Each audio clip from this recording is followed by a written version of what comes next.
Hey, you're on Zoom too. Oh, hi. Okay. I didn't join the Zoom because I didn't know if anybody would be there. And once I'm in, I can't come out and go back in again. So I thought I'd just do YouTube over here today and then go do Zoom tomorrow. Class tomorrow. But it's fine. If you want to carry on chatting over there, it's no problem.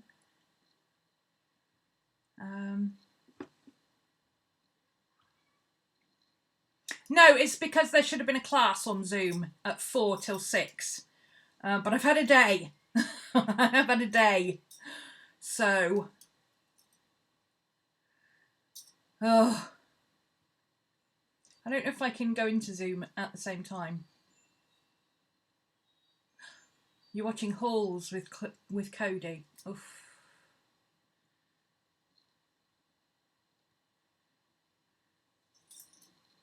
Glow in the dark stars. Oh, I'm jealous now. God damn it. I miss all the fun.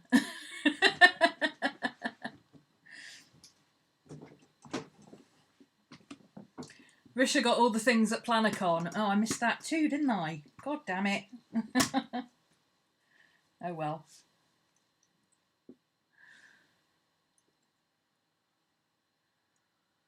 Well, I'm glad you've enjoyed yourselves over on there anyway. It's nice that you guys can get together and still do something, even if I can't make it.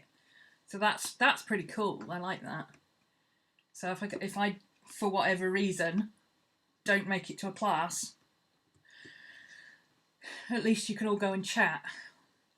I'm ranty. I am really ranty. I wasn't ranty. I was mildly annoyed because my car wouldn't start again. Yes, my car that just had a new battery won't start again. So on Monday it's going to... I got... Last time it went to, oh, we'll take it to an electrician. And this time I got... It's going to have to go to Wayne, isn't it? i.e., it's going to be expensive. But apparently, Wayne's the man. No, the battery's fine. But I went out to start it, and it wouldn't start. RAC man said there was 4.4 volts. Needs 12 to start, which ideally should be 40. It's only been stood for a day and a half. And I'm not leaving things on, so something's draining the battery, but we don't know what it is because it's an intermittent fault. It's not like they can disconnect all the peripherals, like the radio and the CD player and all that kind of stuff, and see if it still happens, and then plug them all back in one by one, you know, because it's intermittent. Sometimes it happens, and sometimes it doesn't. Hey, Cody. Hey, Mara. I'm glad you guys still managed to get onto Zoom and have a chat fun time.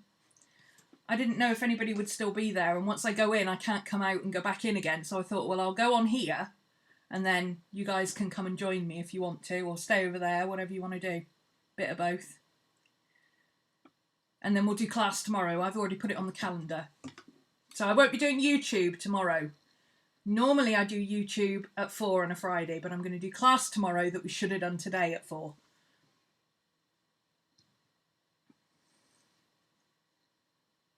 You're all over here now. Okay, cool.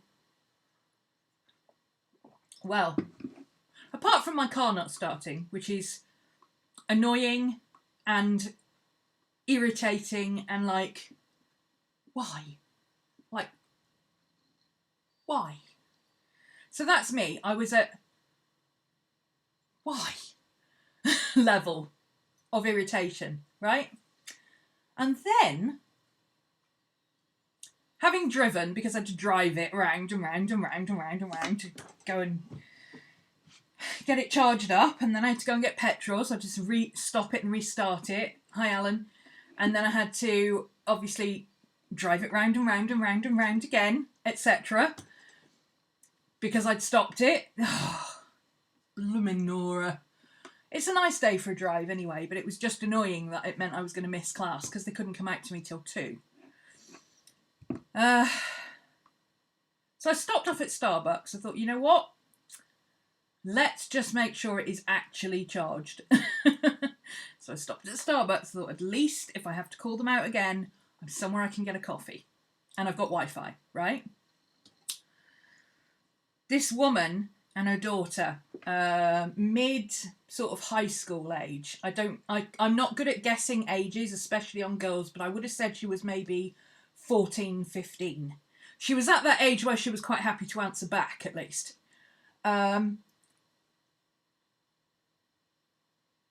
But she was old enough to answer back instead of her mum, who just sat there, but young enough to still want to cry about it. So I'm going to say maybe 13, 14, 15, that kind of age. Her and her mum went into Starbucks with this little black chihuahua. And 10 minutes later, hey Viv, 10 minutes later, the little girl comes out and puts the dog in the car. You know, I'm sitting there in my car, I've just pulled up, and I'm texting people to let them know what's happening. She sounds vile already, right? Actually, the little girl was nice. She was just upset, and I get why she was upset, but the mother, she just sat there the entire time with this look of, oh, whatever, what do you know, on her face, which just tells you what her daughter's going to be like by the time she actually grows up. So they put this dog in the car, and stupidly, and I totally admit I should not have done it, and I should know better, I've worked in a college, I happened to be getting out of the car as she put the dog in the car, and I said to her, you really shouldn't leave that dog in the car. It's a bit warm. Oh, she'll be all right. This is the kid. So it's really hot. It's 18 degrees in my car, and I've had my air conditioning on and the windows down, and I literally just pulled up a few minutes ago. We're only going to be 5 minutes. I said, yeah, that's not really the point. And she went off on one. Talk to my mother. You shouldn't be talking to me anyway. She's quite right. I shouldn't have spoken to her. I shouldn't have. I should have just gone in and spoken to the mother. She was absolutely right. I shouldn't have spoken to her. But still, you know, attitude 1.5 miles wide. This continued during the whole of the rest of the conversation, except at one point she decided she was going to burst into tears because she was, well, I'll tell you what she was in a minute. So I walk in, and she stood there at the table telling her mother about this horrible woman. And the woman looked up, and I said, oh yeah, that would be me, the horrible woman. I hope you're not going to leave your dog in that car. It's really hot out there. Like, my car's 18 degrees, and yours has been parked there, and it's black. We're only going to be 5 minutes. And I was like, well, that apple didn't fall far from the tree, did it? I said, that's not really the point. Your dog is in a car that is at least 18 degrees, black dog, black carrier, black car, black interior, direct sunlight. You couldn't, and it was a chihuahua. A small dog. And I'm like, it's not really the point. If you're only going to be 5 minutes, there are other options. It's a drive-through, and if you look just outside that window where you're sitting, you'll see that there are tables out there. And the girl behind the counter said, yeah, we told her that when we asked her to take the dog out. I said, oh, sorry, what was that? And she said, well, we asked her to take the dog outside, that's why it's in the car. I said, yeah, but you didn't tell her to put it in the car, did you? She said, no, we told her there was seating out the front. I said, oh, so it's okay for your dog to sit in the car, but it's not okay for you to sit out the front? How does that work? So by this time, other people are earwigging. And it's all gone very quiet. So, you know me. What am I going to do? Be quiet? No. I turned around and said, oh, I'm so sorry to disturb everybody. I was just talking to this lady here who has just sent her young teenage daughter out to put their dog in the car park. And at least half of them went, because it's roasting. Everybody's sitting there with like string t-shirts on and stuff. You know, everybody. I said, I'm sorry to disturb you all, but, you know, just don't think it's fair on the dog. Well, at this point, the girl started crying. The mother's still just sat there. And the girl starts on at me again. You're so rude. You shouldn't even talk to her. You don't have to talk to her. You're so rude, telling everybody as soon as you come in. And I'm like, oh, I'm sorry. Is she embarrassed about the fact that she left the dog in the car? Because that's the only reason I could think you would think I was rude. And at that point, I said, you know, you do have a point, though. I shouldn't have spoken directly to you. I do acknowledge that, and I apologise for that. I should have come in here and spoken to your mother. I shouldn't have said anything to you at all, and I do acknowledge that. She said, I don't care. You're rude. You're a rude cow. And I said, well, you know what? I would rather be rude than have a dead pet because my mother is stupid. And she went, it was like I'd slapped her. And again comes this little voice. Like I said, we're only going to be 5 minutes. I said, well, if you're only going to be 5 minutes, why can't you sit out the front? And she went, well, we're not sitting out there because of the traffic.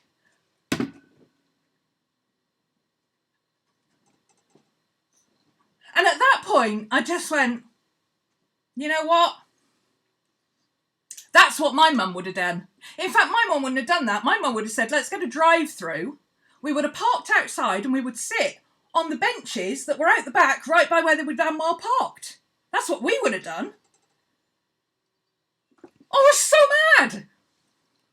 But I wasn't mad with the girl. I was mad with the woman. I was kind of mad with the girl because she was sticking up for a stupid mother. But I can also kind of understand that. I would have done the same. But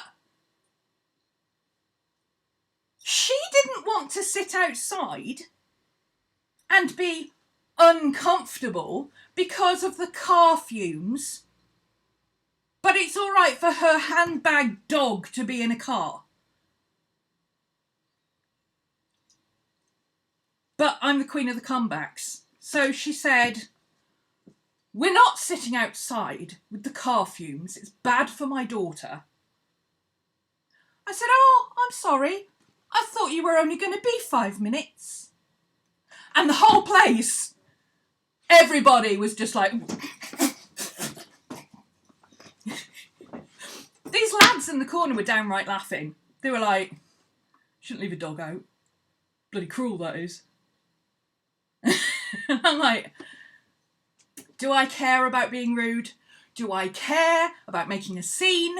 No, because I would rather make a scene and be seen as rude and have somebody upset with me than have a potentially dead dog on my conscience. So, you know what I did? I got my coffee, and instead of sitting inside, I went and sat outside, and I got video of the car with all its windows shut, and this poor panting little dog in its carrier, in the black car with its black interior and no shade in direct sunlight. And then I sat in my car and I called the police. And apparently she didn't know that's what I was doing, because when she came out about 15 minutes later, that wasn't 5 minutes, she waved at me. And I'm like, yeah, you won't be waving at me when you get a letter from the RSPCA in a few days, because our local police are hot on dogs left in cars. They had tables outside. There were tables already outside. The girls asked them to take the dog outside and said to them, there is seating out there, we'll bring your drinks out to you.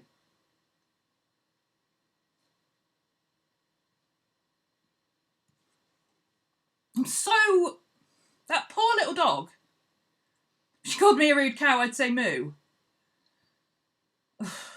I'd rather be rude to a person than have it on my conscience that I let that little dog sit there without saying something. Because sometimes, and I have had this happen before, this chap pulled up and he had this collie in the car. And I don't know if he was planning to sit in or go out or whatever. He could have been going straight out to the car. You know, that's fine. But there was a really long queue and I happened to be stood behind him. And I said to him, you know what, you just left your dog in the car, didn't you? You might want to go and get him out because it's really hot out there. My car's like really hot. It was like a heat wave. I said, my car's 21 degrees at the moment. And he went, yeah, I really don't like leaving him, but the window is open. I said, it's still too hot. Are you paying cash? And he said, well, I've got a tenner on me. I said, give me your money. I'll get your order. I'll bring it out to you. And he did. He went back out and sat with his dog, and I got his coffee and I took it out to him. I think he just genuinely didn't realise. He didn't realise he was going to be a queue. If there hadn't been a queue, it wouldn't have been a problem. He'd have been in and out. He seemed like he was actually just going to get a drink and leave. I don't think he was planning on sitting in. And the minute I said to him how hot it was, he immediately looked out to the car and looked to where the dog was. So he was obviously worried about his dog. I've had to leave my dog in the car occasionally. Very occasionally I have to leave. If you have to get petrol, you have no choice. But you wind the windows down. You wait till somebody comes out. I usually pick on somebody with kids because they're usually compassionate. And I say, excuse me, are you in a hurry? And if not, would you mind just standing here by my car to keep an eye on my dogs for a second while I run in and pay? And 9 times out of 10, they'll go, yeah, that's fine, no problem. And I come out and Maddie's playing with the kids, you know, and...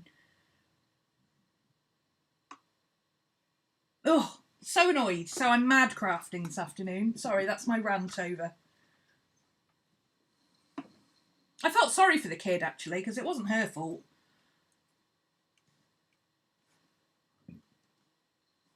But I hope it sticks with her. I hope the next time her mother says tells her to take the dog out to the car, she goes and sits with the dog.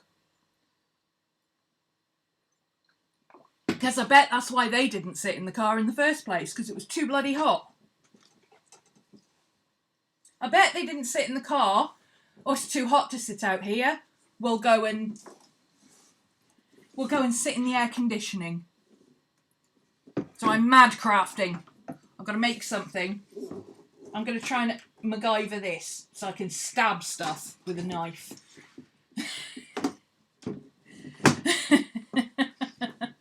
Angry crafting. And then I'm going to draw a picture of a dog in a car. Because I'm political and I don't care. Probably can't put it on Facebook, but do I look worried? No.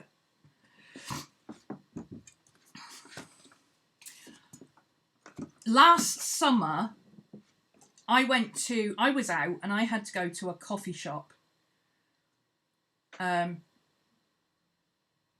I couldn't find a way to park the car and leave the dogs somewhere safe that it wasn't so hot.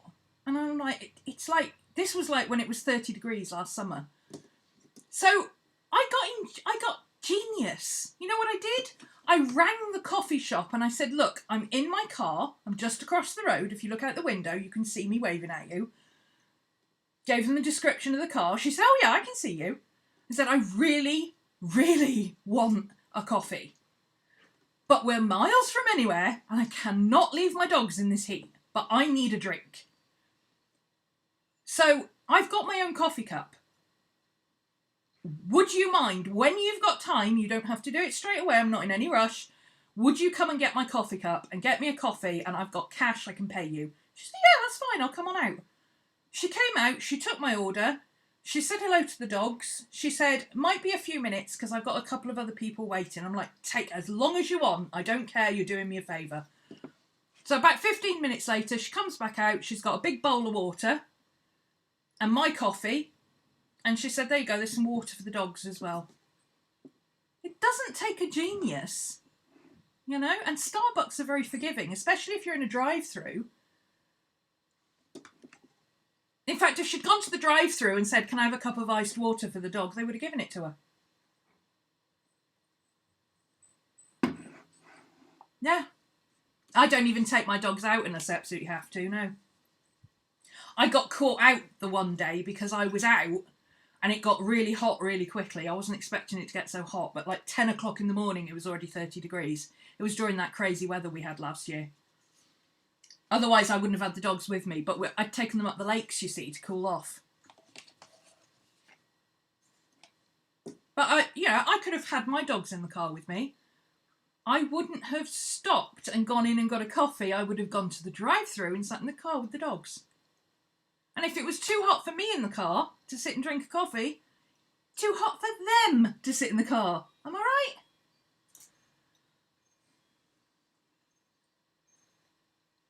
But round here, if you call the police and you tell them what's happened and they're at a place where A, they can get CCTV, and B, you have video or photographic evidence that you can give them, they report it to the RSPCA as standard. And the woman's not good. She doesn't care. She's going to do it again. She gives not one hoot. She had that look on her face the entire time. But the girl was quite upset, so I hope she's traumatised enough to not do it again. I really do. I don't care if she's a teenager. That's the time you got to get them.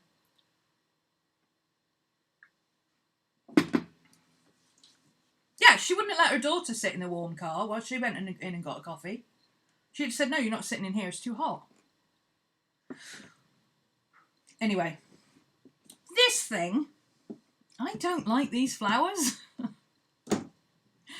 This is a present from my sister. Quite a few years ago, she bought me this for a birthday present. And my sister very rarely buys me something that she knows I'm going to absolutely love, because she knows I like to tinker with stuff. And this, I'm pretty sure, will come apart, which means I can put new photos in it. Now, I don't know exactly how it's going to come apart or whether it's going to go back together again afterwards, but we're going to give it a go.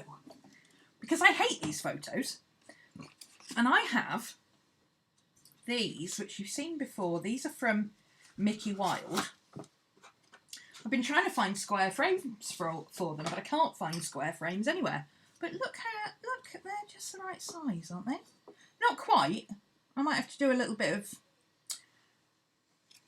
MacGyvering. I've got 5 of them, but I absolutely adore these 3 together. Was it these 3 or these 3? I can't remember. No, it was those 3, but it was that way, right on the left, and it was that way. So I thought if I put that and that together like that, was it that one or was it that one? No, I'm confused. I know it wasn't this one because I'm not huge on owls. I like owls, but I'm not. Well, the dog didn't look like it was in distress. It would have been really hot and bothered. But I'm also not willing to get a criminal record.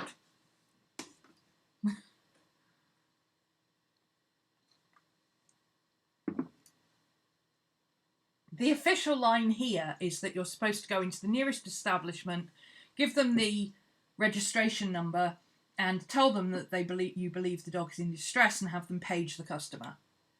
And if that doesn't work, then you're supposed to stay with the dog until the situation is resolved and call the police. So I called the police. Because I don't care.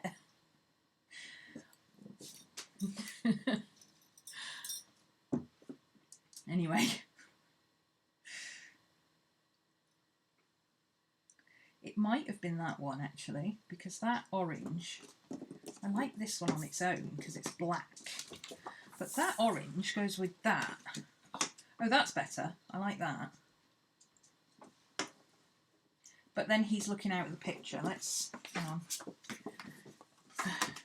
These are from Mickey Wild. Go check her out. She does amazing work. She's on Instagram. Oh, that's better. So now that draws you in, and he's looking at them. They're looking at each other, and then draws your attention because of the orange. Yes. And then I'll do this one separate. I'll put this one separate. I'd quite like to put this one in my room. But I like these 3 together. So let's put these back in there so they don't get... See, I think these 2 would be nice as a pair in my bedroom because they're similar colours. They've both got the yellow, and I think they'd be nice like that in like a double thing.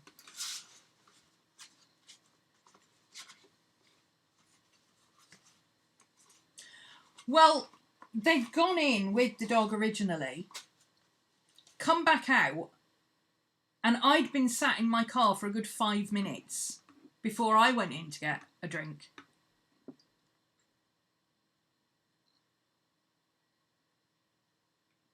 Then they were too busy arguing with me about how long they were going to be to actually be 5 minutes. I took a 4-minute video, and then I spoke to the police, and that took a good 5 minutes. So they were at least 15 minutes. And I'm positive that the only reason they came out then was because they could see that I was still sat there and I was on my phone. I'm positive. Anyway, I'm an angry craft. And that's everybody's answer, isn't it? Oh, I'm only going to be 5 minutes. You know it doesn't take 5 minutes to go into somewhere. You know. I mean, I've left the dogs in the car right outside Asda at 2 a.m. with a window open in the summer because I know that it only takes me maybe 7 minutes maximum to go in, grab what I want and self-checkout at 2 a.m.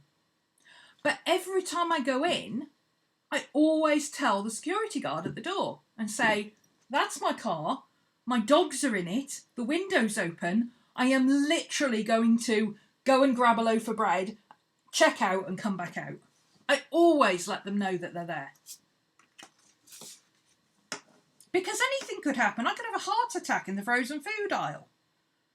You know, and then the security guard knows, oh, hang on a minute, that's the strange woman who told me 5 minutes ago she was coming in to get with her dog. She's got her dogs in the car. I better go and sort them out, you know. Ugh. People. Hate people. Love humanity. Hate people.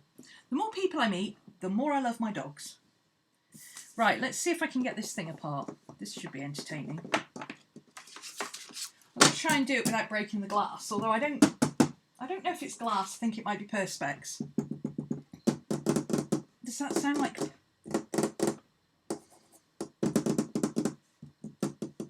It doesn't sound like glass to me. It sounds like Perspex, but we'll be careful anyway. Just on the off chance. Oh.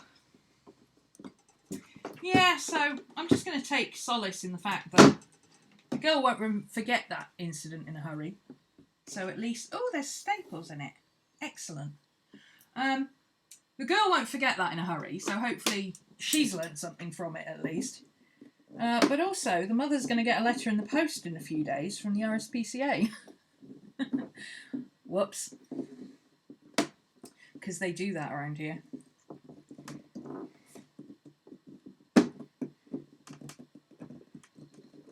Our RSPCA doesn't have enough to do. Okay, this is tricky. Flathead screwdriver, maybe? I need something... I don't have one of those little... You know, for getting staples out. And even if I did, I don't think I could get it into there. You know, like a little... But I might have something in here that I can prise those staples out with. Let's have a look.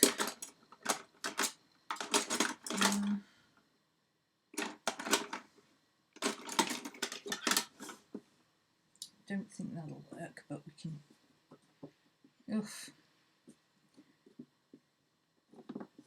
It's going to be really tricky because this board is absolutely solid. Oh. Okay, hang on. If I can get it underneath, I can lift it up. I should be able to lift it up enough to pull it out. Let's see. There we go, angry crafting.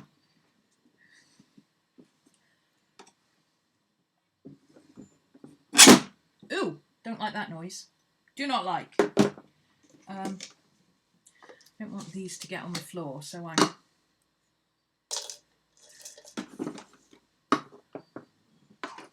I'm glad I was there, and I'm glad I said something, and I don't care if she thought I was rude, and I don't care if people thought I was making a scene. Although I can tell you the three teenage lads in the corner weren't happy. So if they go to the same school, hopefully that doesn't cause any problem. They didn't look like they went to the same school. They looked like college kids. She was much younger. I just can't get over this. Well, the mother didn't surprise me. Anybody who would send their teenage daughter out to put their dog in the car in the heat instead of walking outside and do it herself. That tells you everything you need to know about her, honestly. Because if that dog had been in any situation, who would have blamed themselves for leaving it in the car? The dog. The girl. She wouldn't have rationalised it and said, well, it wasn't my fault. My mother told me to do it. She would have blamed herself.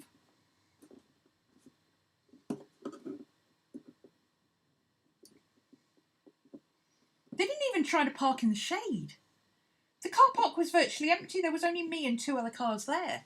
There was plenty of places they could have parked in the shade. But no. Anyway. I hate people.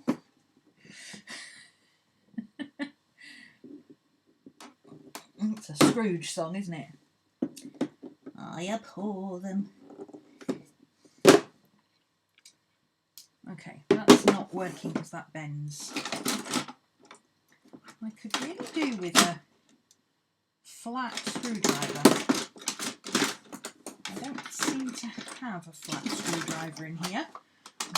That. Ooh, I wonder if that will work. Those are a lot stronger. Those might work. Here we go. Let's try these.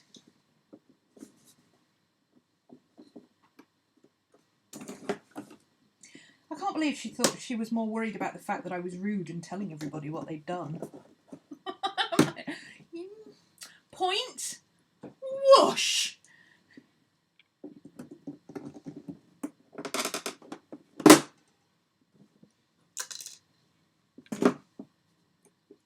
If we're lucky, she'll go to school, or she'll be on WhatsApp or whatever it is they use these days, or Snapchat, telling all her buddies about this horrible woman going on a boat with the dog, and all her friends will go, you shouldn't have left the dog in the car. We never leave our dog in the car. My mum says, because there's always one of them, isn't there? My mum says.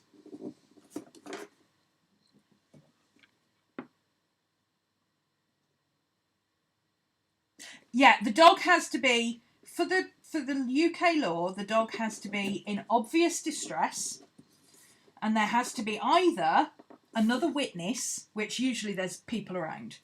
There's usually somebody you can... There's always a rubbernecker who wants to get involved. So you just say, can you just stand there and be a witness? Because I'm going to break this window. The dog has to be in obvious distress. Preferably there has to be a witness, or you have to have video evidence of the dog being in distress. Ideally of you doing something like smashing a window, and you're supposed to say on tape, I am going to break this small window at the back so that I can reach in and open the door or whatever. Or I'm going to use the passenger side one so the dog doesn't bite me because it looks like it might take my head off. And then you are perfectly within your rights to do it, as long as you cause minimal damage and you are convinced that a responsible owner would want you to act on behalf of their pet if you genuinely thought they were in distress. So even if you smash a window here, as long as the dog was genuinely in distress, you're pretty much fine.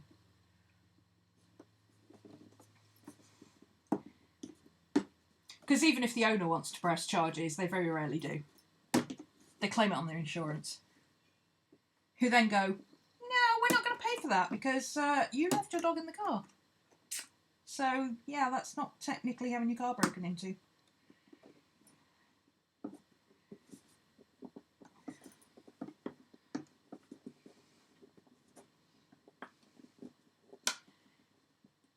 You have to get the owner to admit the dog needed help. Well, if you've got video evidence, they can't deny it.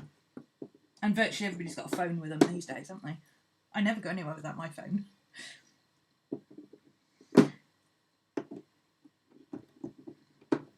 Oh. I wonder if I can... That doesn't want to come out, it's pushed in too far. There was a few people in the coffee shop who were looking very embarrassed. I think one of them was actually embarrassed on my behalf for having a loud mouth and doing what I was doing, but no shame, I'm sorry. If you don't... I posted a meme like this the other day on my story. If you don't want to be called out for acting like an asshole, don't act like an asshole.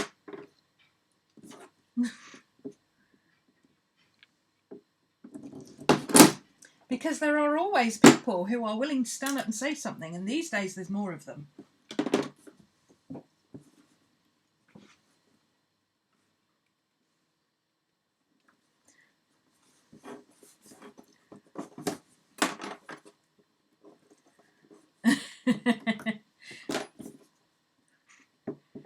Asking people not to let their kids climb on the back of chairs because it's dangerous. I usually tell them that if the kids climb on the back of the chairs, they're going to fall and hurt themselves. And usually they'll go, "Oh no, she's fine." And I say, "Well, they won't be when I push them." And if you say it with a deadpan enough expression, they immediately call their kids over.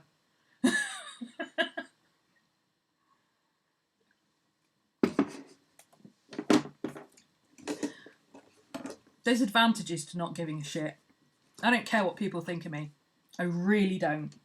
I would never be rude to somebody unnecessarily.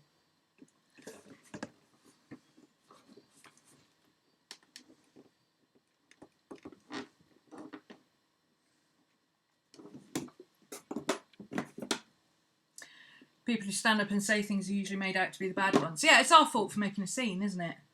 That's how it is here in Britain. You're the one in the wrong because you're making a scene. That would be my mother, that would. Don't make a scene. You're not going to make a scene now, are you? I'm like, yeah. My dad just would have sat there, said nothing and called the police. Because he's sneaky. He would have banked on the fact that there were going to be more than 5 minutes. And he would have just called the police and let them deal with it.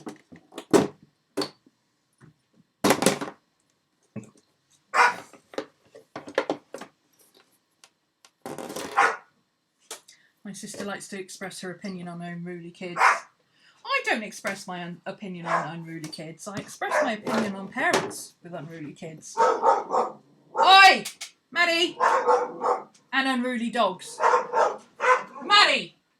Quiet! No, we're not having this. Come on, out! Out! Out, out, out!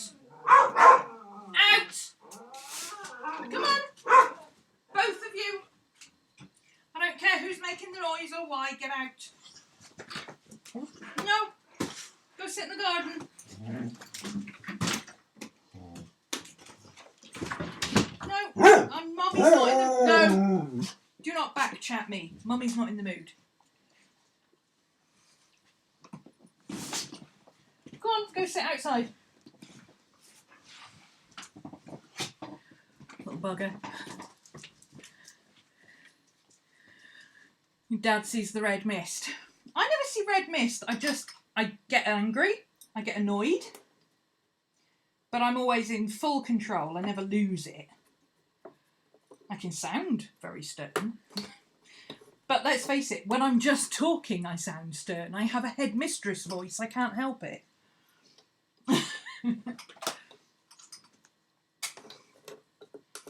Okay, I've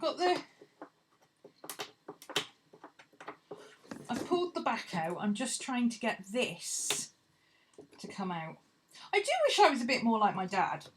My sister's like my dad. She's sneaky too. She would have got video, said nothing, called the police, and then waited to watch the show. Hashtag Virgo.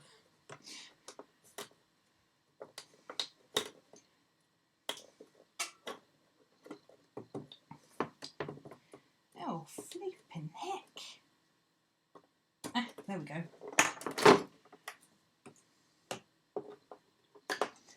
My mum's more the kind of person who would have just sat and fumed and still been ranting about it 3 days later.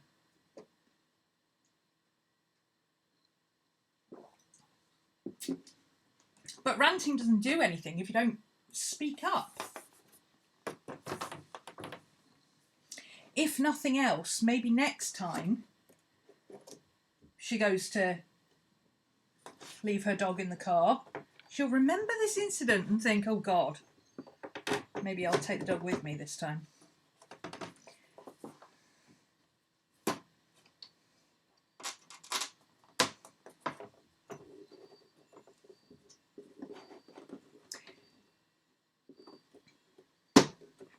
Well, you kind of lose points. I tend to keep a sense of humour. I'm usually the one with the snappy chat back. Because I've always been the one with the one-line chat back. I was all constantly in trouble for it at school. I always had the snappy comeback. In fact, my snappy comebacks used to get me in more trouble than whatever it was I did in the first place that got me spoken to in such a way that I felt I needed to have a snappy comeback.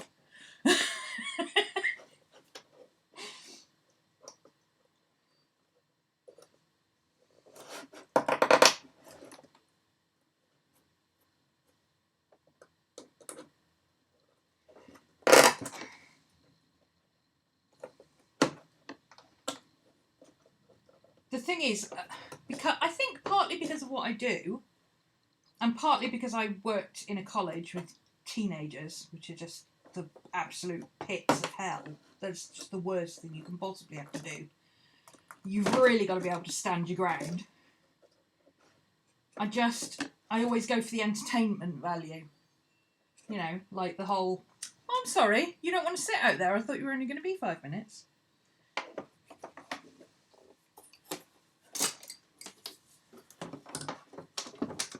Because I generally find that if you make people a laughing stock rather than causing a scene by getting angry at them and arguing, they are more embarrassed that people are laughing at them, so they don't do it again.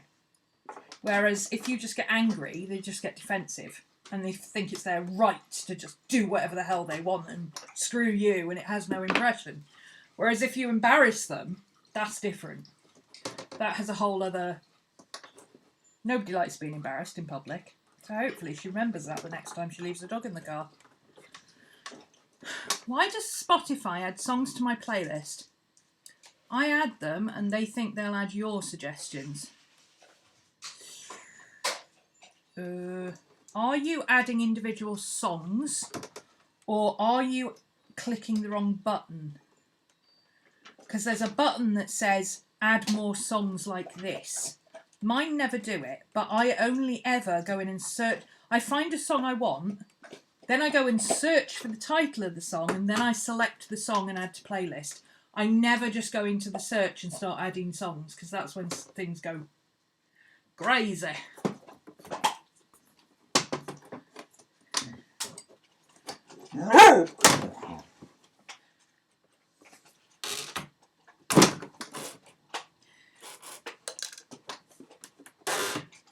I normally use Last FM, to be honest, but that's a UK only one, I think.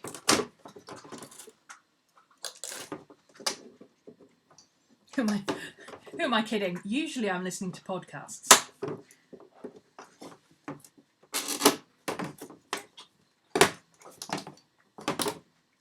Oh, this is really good stress management. I'm feeling a lot better now. I've had a rant about stupid woman, and I'm expending physical energy pulling these things out, which is actually rather satisfying, I've got to say.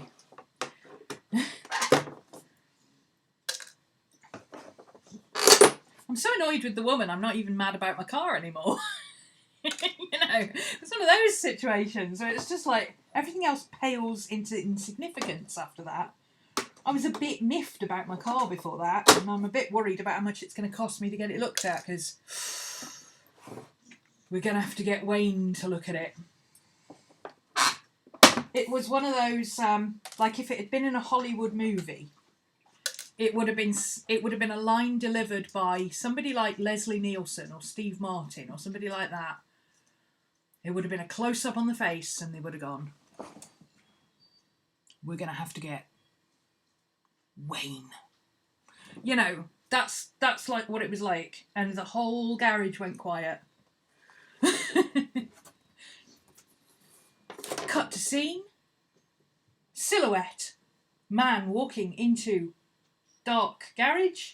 Chum, chum, chum, chum. You know, with his spanners on his belt, clunking. You rang. I hear you need my help. You know, I really don't like these flowers. I don't know why I don't like them. I think they're orchids or something. Sadly, this is stuck to the board. Otherwise, I'd pull it off and chop it up and give it to somebody who might appreciate the flowers. But unfortunately, that's not going to happen. I think the best thing to do with these is probably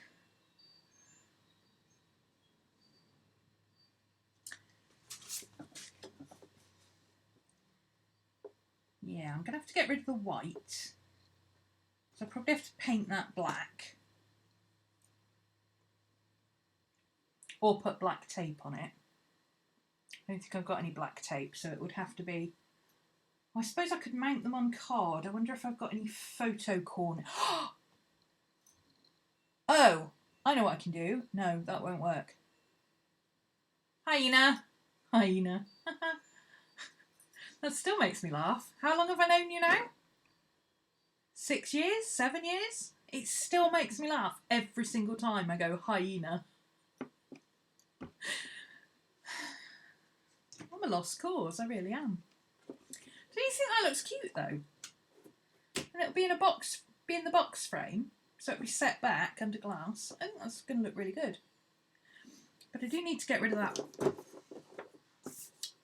I need to paint in at least a ½ inch or so. So while I'm doing that, I can think about how I'm going to stick these on. It's a long time, it's still funny. No, I can't help it. It just is funny. It's one of those that is funny.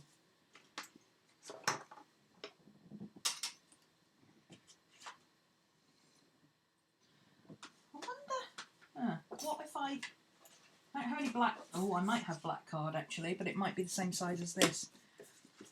That's not big enough. Okay.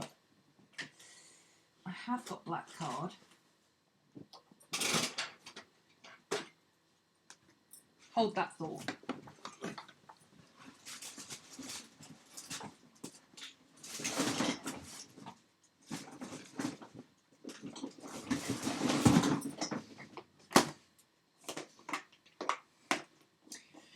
Of course I've got the wrong one.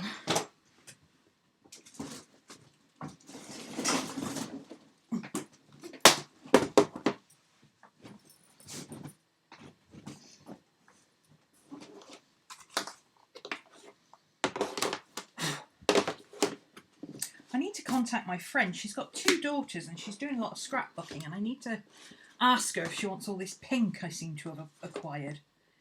Because I don't want it. I'm not going to use it. Oh, do I have one more? Is that all I've got? And I don't think that's big enough, is it, to do? I suppose if I did the middle one, like 2 pieces together, I could manage it. What if I use an orange? Have I got an orange or something like that? No, all I've got is muted colours and bright pink.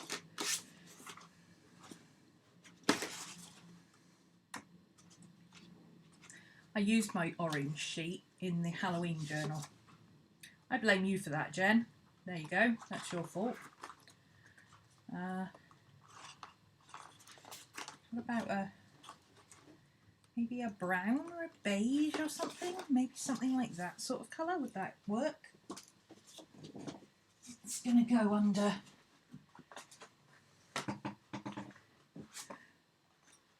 that one.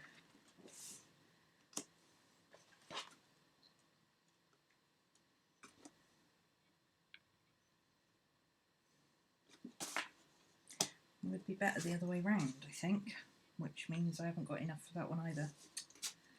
Okay. What about that blue? I got that blue, maybe. Let's see. That would work, wouldn't it? Because that blue goes with the orange as well. What have I got that goes with that? I need it to go with that and that. Green's quite nice. And there's that green in the... That green is in here as well. The blue would be better though, wouldn't it? Because there's blue in this, it would pick it out better. Well, I haven't got any blue. I've got a pale green. No, that's too light. I want darker. Is that blue or mauve? That's mauve. Kind of sea green. That might work. That might work. Pull that one out. I'd rather have a blue, but I don't think I've got a blue.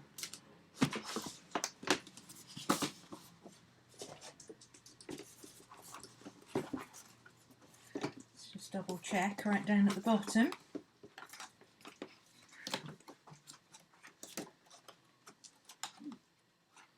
Hi, Miss Maddie. How you doing, Snorty Big Dog? You're not going out. You're not going in the front room. So you can forget sitting looking at the door. Is that the purple I just looked at? Yeah, it is.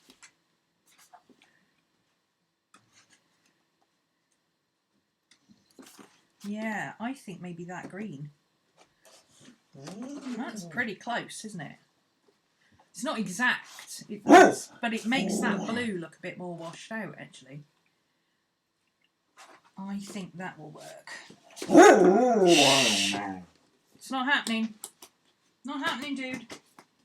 Mummy's angry crafting. Go away. I know. You didn't go out in a hot. You didn't go out in a hot car. What are you moaning about? Huh? Hi, baby. Hi, Miss Maddie. You didn't go out in a hot car though. What are you complaining about? Hi, baby. The door's open. You can go and sit outside, you cheeky bugger.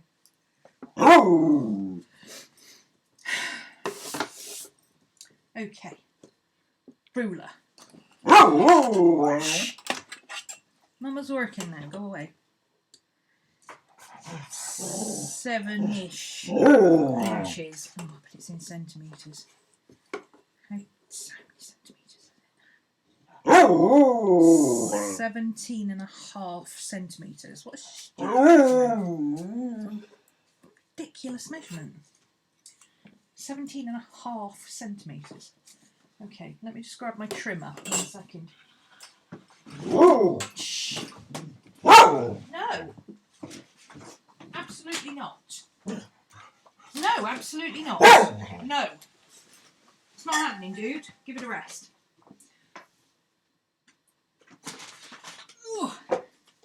No.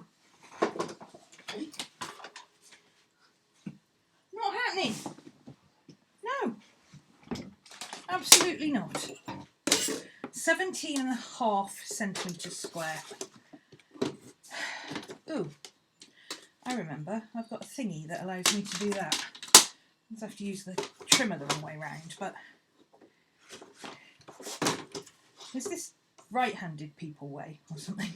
Because this is completely backwards for what I do. 17 and a half is 1, 2, 3, 4, 5. They don't have half measurements marked on here.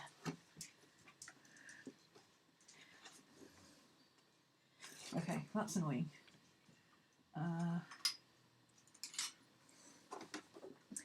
1, 2, 3, 4, 5.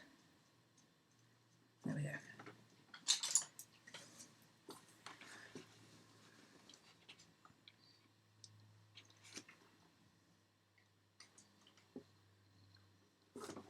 I need to move this out of the way. Okay, hang on. Small crafting table. But if I have a large crafting table, it's too big for everything else I do. See, if I wasn't filming this, I'd just do it out on the kitchen table and then it wouldn't be a problem, you see.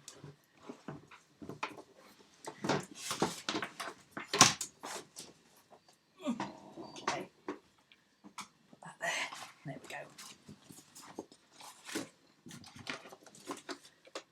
There we go. I can do it that way now. It's much more sensible. Okie dokie. 17 and a half.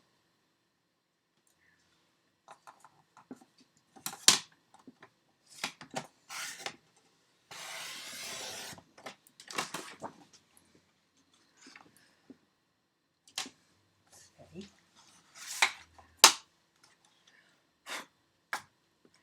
17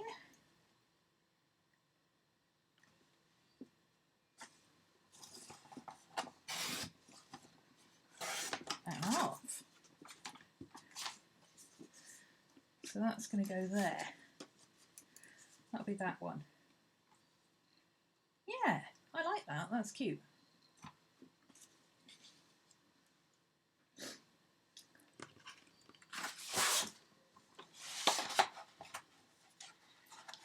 Oh, that's got a mark on it. Let's use this one. 17 and a half.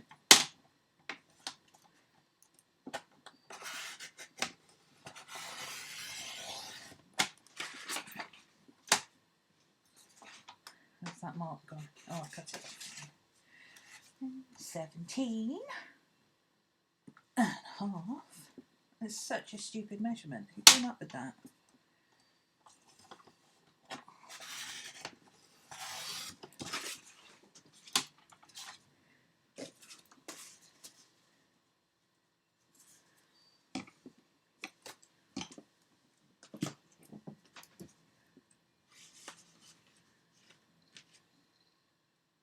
Yeah, I think that'll look all right.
Yeah, I like that.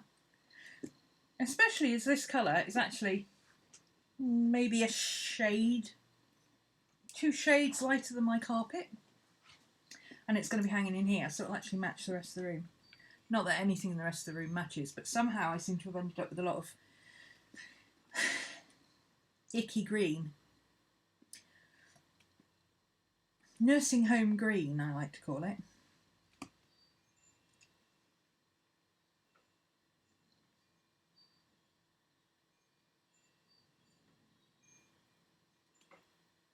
I like.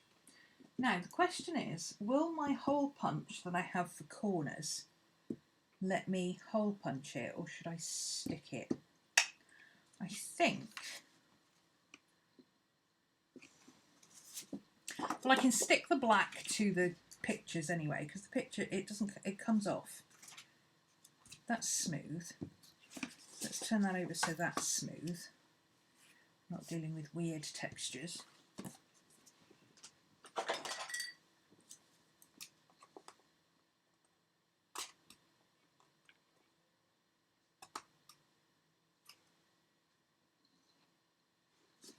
Need a new blade and my trimmer again.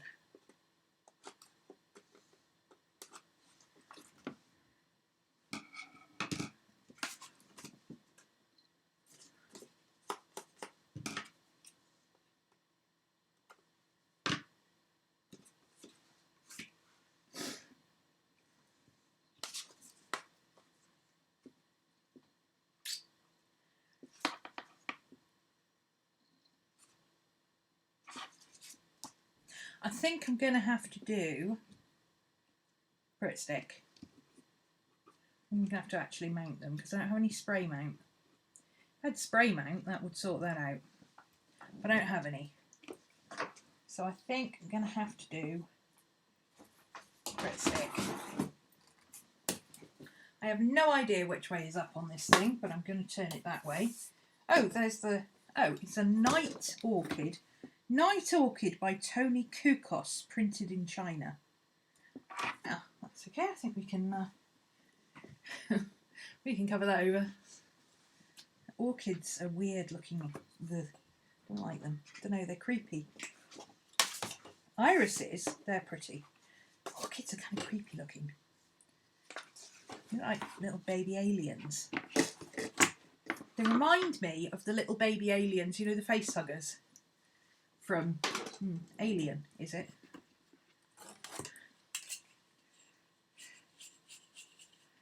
Oh, itch. Okay. Can stick that on there.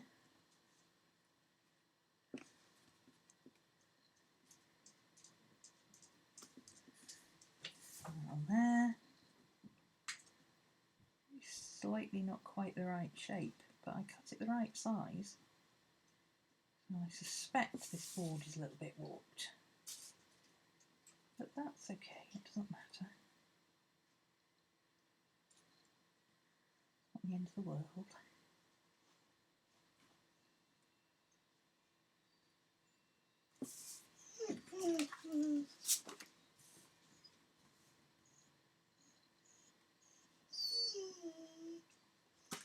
Hi, Boo. I think that'll look cool. I like.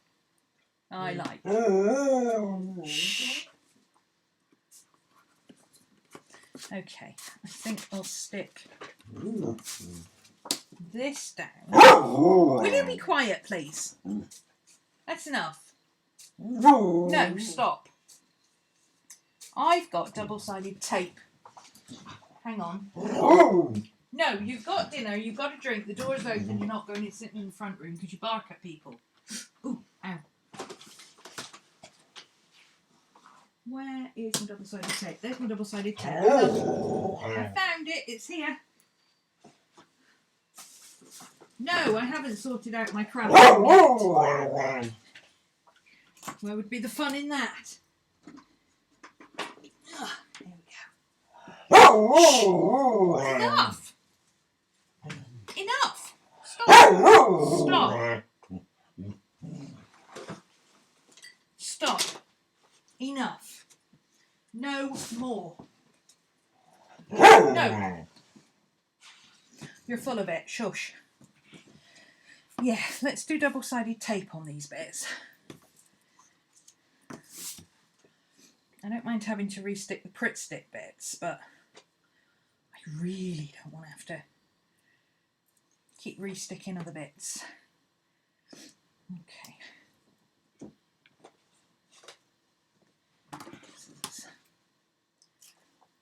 No.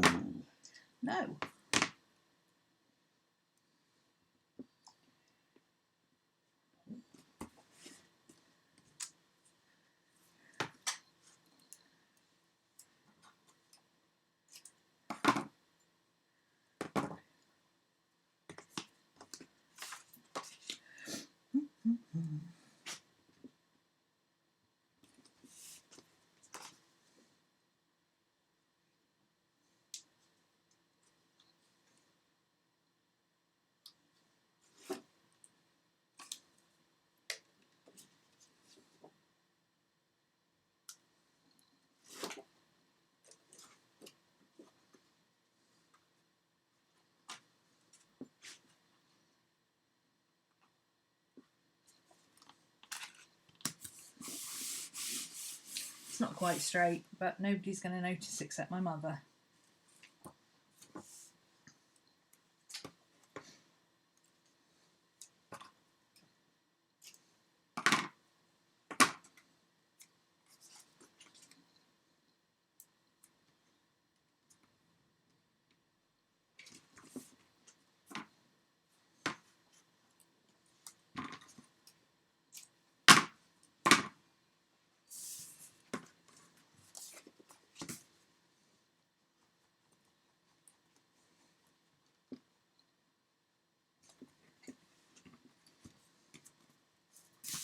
Check where it's going to go first this time.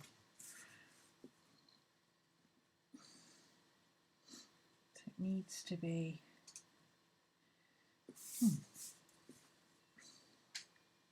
Okay, that's not square.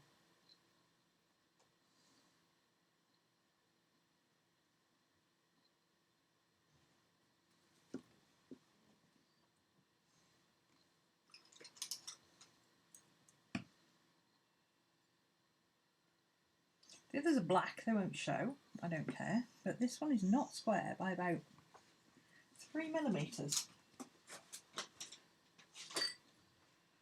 Now, let's do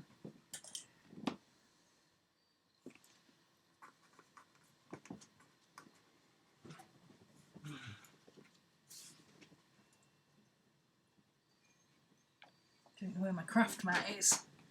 I've got this for now. Shh. Enough. Stop it, please. You're being a brat now.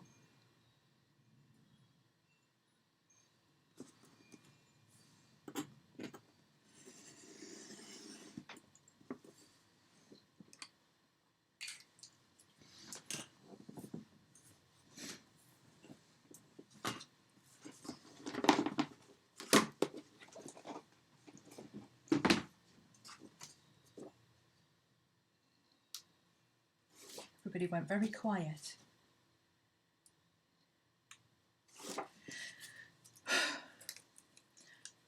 So you've all been looking at, well, those of you who were in class, all been looking at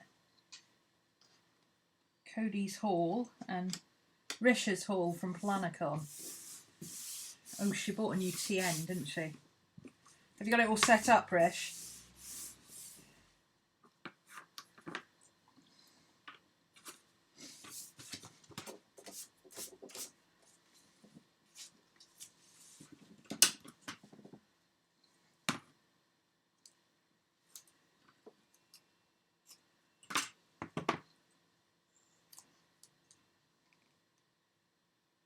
Scooby-Doo! You're such a whiner. What are you whining about? The door's open. Go sit outside if you want to. You've got a drink. You've got biscuits. No, you're not going to sit in the bedroom though, because you bark at people. No. If you weren't a naughty boy and you didn't bark at people, you wouldn't have to be putting time out, would you? Hi. Yeah, I know. We're in time out. No, it's time out. A couple of notebooks, but not set up yet. Brenda sent me, I'm allowed to say her name apparently. Brenda sent me Hobonichi Avex. Brenda sent me Hobonichi Avex for 2019. The cousins, the big ones. So I have Hobonichis that are actually in date.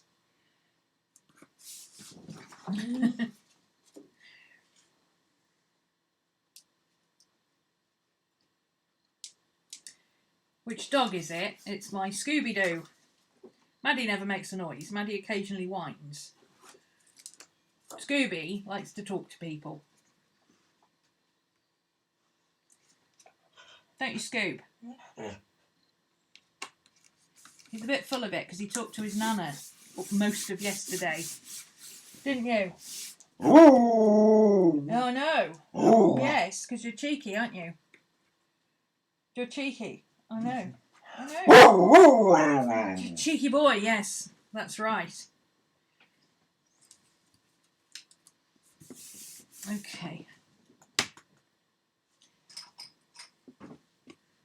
I'm not going to fussy with it too much, but I am going to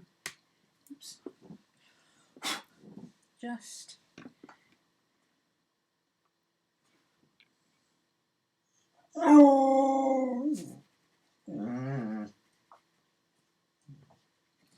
fill in those white bits so they don't slip. Will you shush, please?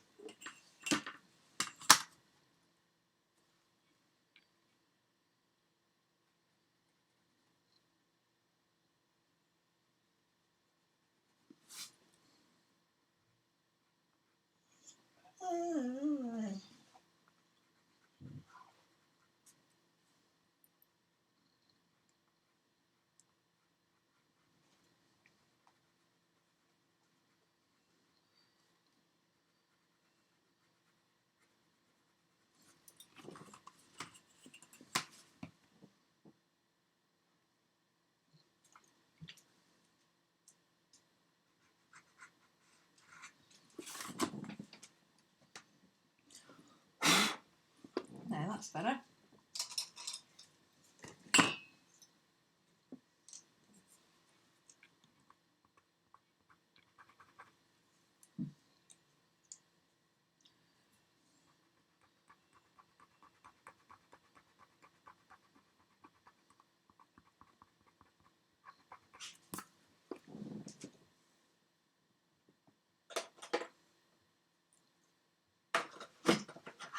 This might actually work on that.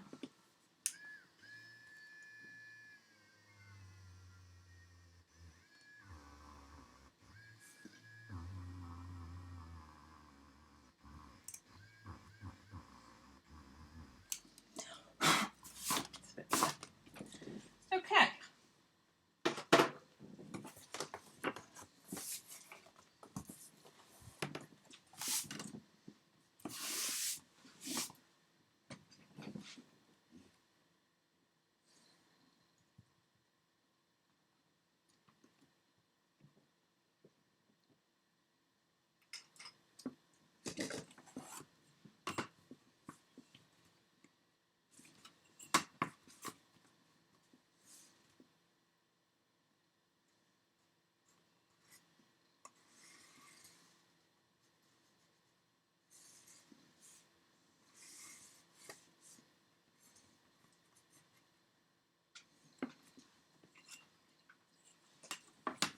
I'm just lining the outside of the green so it is marginally more square looking.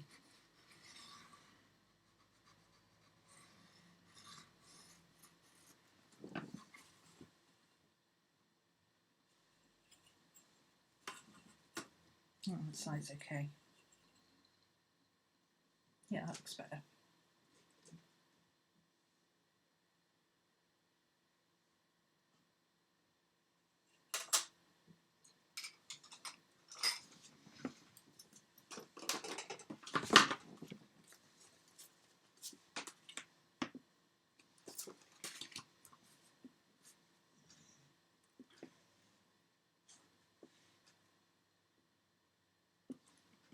Now, I can either do the old roll of paper tape on the back trick, or I can just use Pritt stick, and if I ever want to dismount them, just heat and peel. Yeah, it looks nice with the black, doesn't it?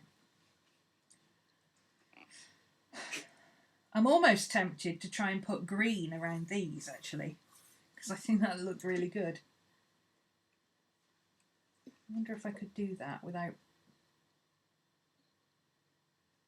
I might mess it up, though, because I don't know that I could get... The squares of black don't quite fit. I don't know why they don't quite fit. I was pretty careful cutting them, but they don't quite fit. Like this doesn't quite fit.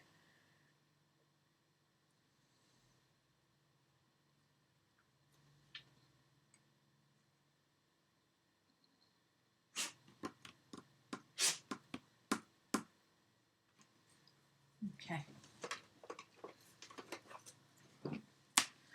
So that is... If I put that on that line, that is a bit too far out. So it needs to be that line plus a half on the top.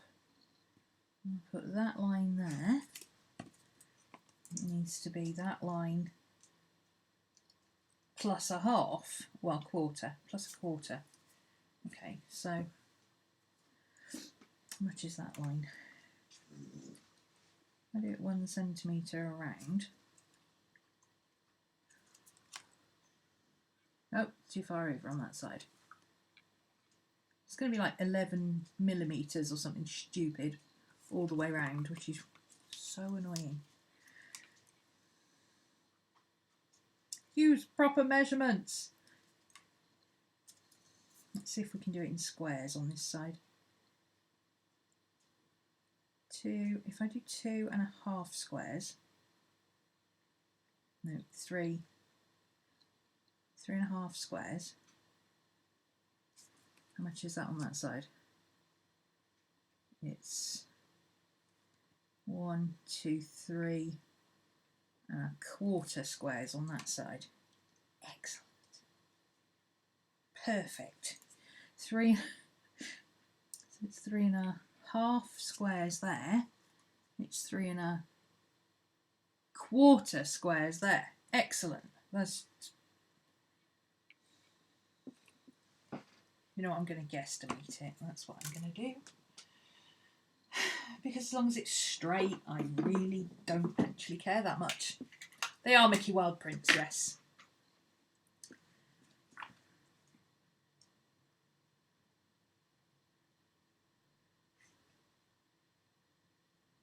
That looks about right to me. Oh, that's got white on it as well. Hang on. I need to fix that too. Or that's going to look weird. Oh, I've got one of those straps today that keeps falling down. It's really annoying. Not as annoying as people who leave their dogs in hot cars on hot days. But it's still annoying.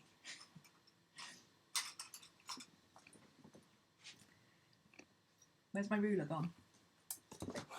Does anybody know? Does anybody see where I put it? Oh, there it is. Okay. So that is going to be about there. A little bit further out. About a little bit further in. About there.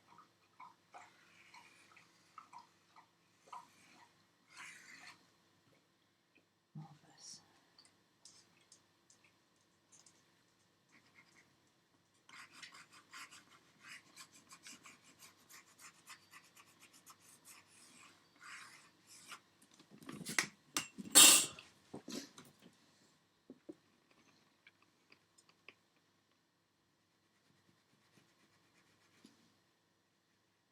For those who are asking themselves, why didn't you just cut them to the right size in the first place? I measured it. I did. They still don't fit. I think the prints are not printed straight, so now we are rogue-ivering, because it's what I do. I like MacGyvering. It calms me down when I've had to deal with stupid people.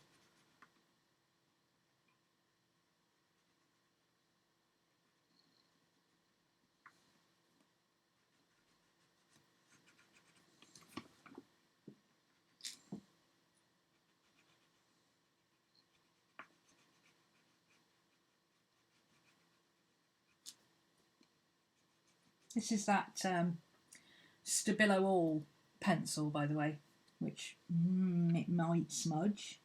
I've got to be very careful I don't touch it, because I think it could smudge. But it's super black. And it writes on anything. So this is slightly glossy paper. That's why I chose it.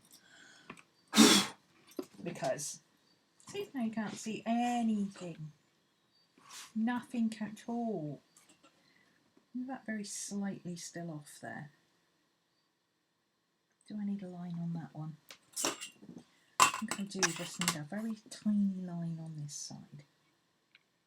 Not the big one. Just a bit of a line. Just to make it look a tiny bit thicker on that edge.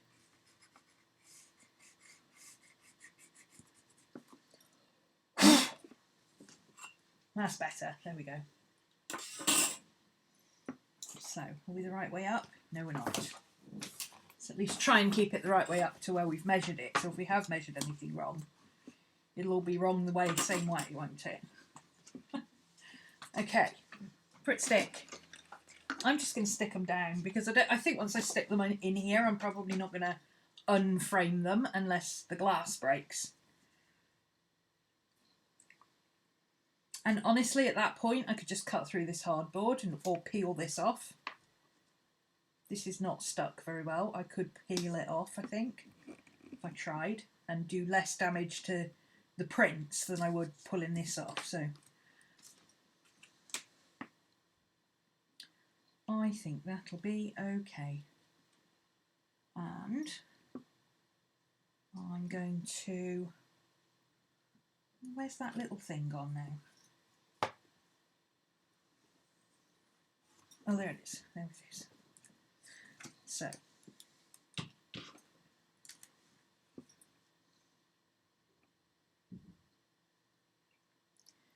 two and a scooch.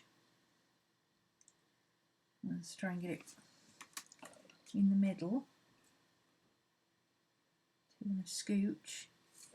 I'm going to say that is about right. So if I hold it on that side and lift up this corner, I should be able to. They are Mickey Wild prints, yeah. Did I say that already? Sorry. I can't remember if I answered your question, but yes, they are. And that is the correct spelling of her name, I think. No, it's not. It's she's got a C. She's Mickey with a CK-I. If you want to look her up on Instagram, she's a fantastic artist. And I believe she's doing a spring auction at the moment. Okay, is that going to stick? I think it probably is. The trouble is the back of these are slightly glossy, so I don't know how long the Pritt stick is going to last. I might have to keep taking it apart and putting it back together. But I'm going to tape it back together, so that shouldn't be a problem. I can just take the tape off and re-stick it. I don't mind having to do maintenance on stuff occasionally. I like. Okay. So, two and a scooch. Two and a scooch.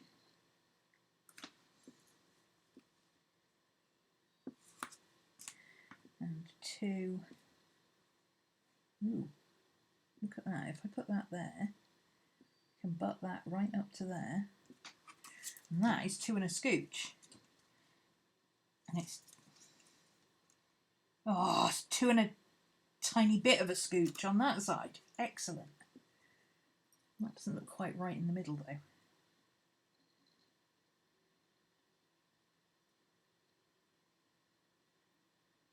That looks more in the middle to me.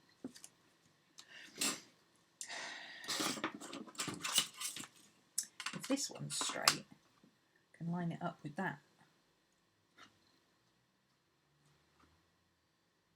That's better.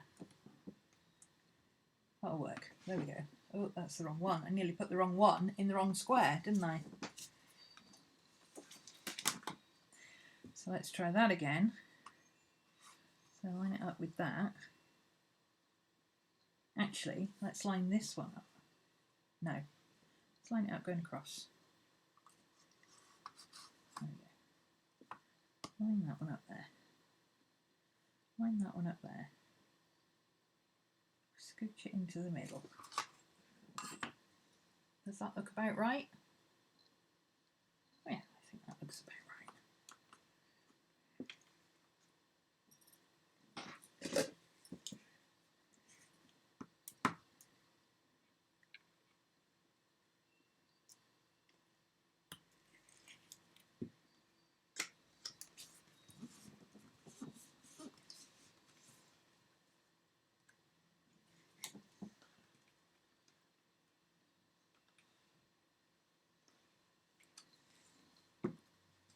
Of course, now I'm thinking, well, you know, I could have just put double-sided tape on them because they're mounted, so... Oh, anyway, never mind. If they come unstuck, I'll put them back together with double-sided tape. Hey, Catherine. Okay, that's this one.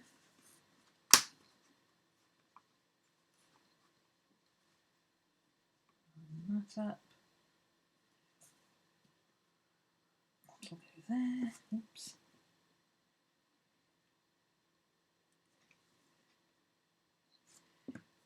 Is that in the middle? Looks about right to me. Yes, I'm going to say that's about right. Oops, and I've moved it. Excellent.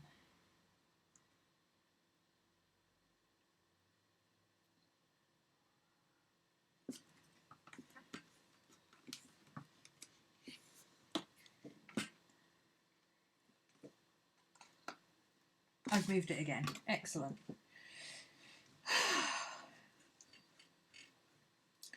Good job. Pritt Stick's forgiving, isn't it?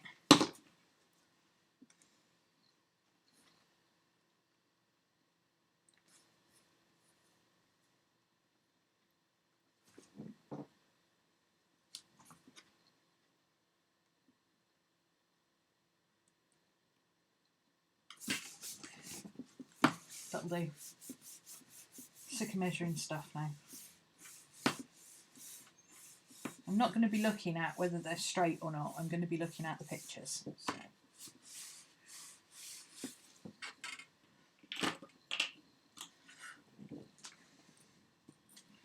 Okay. Let's give this. Whoops. Let's not do that. Oh, this glass is glued in, and there's staples to keep it where it should be, so that's good. I don't think it's glass though. I think it's... That sounds like Perspex to me. Do you think that's glass?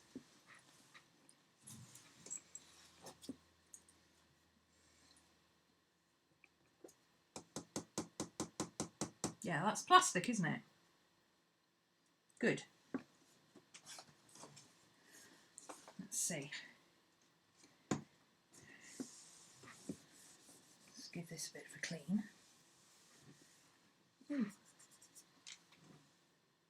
Damn, scratched it there. A bit of the things come off.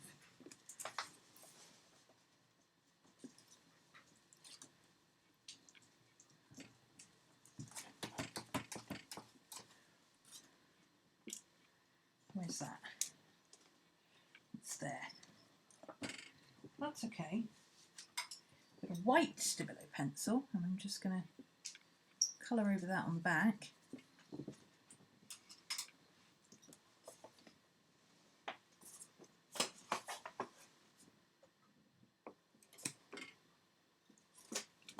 There you go. Can hardly see it now. It'll be fine.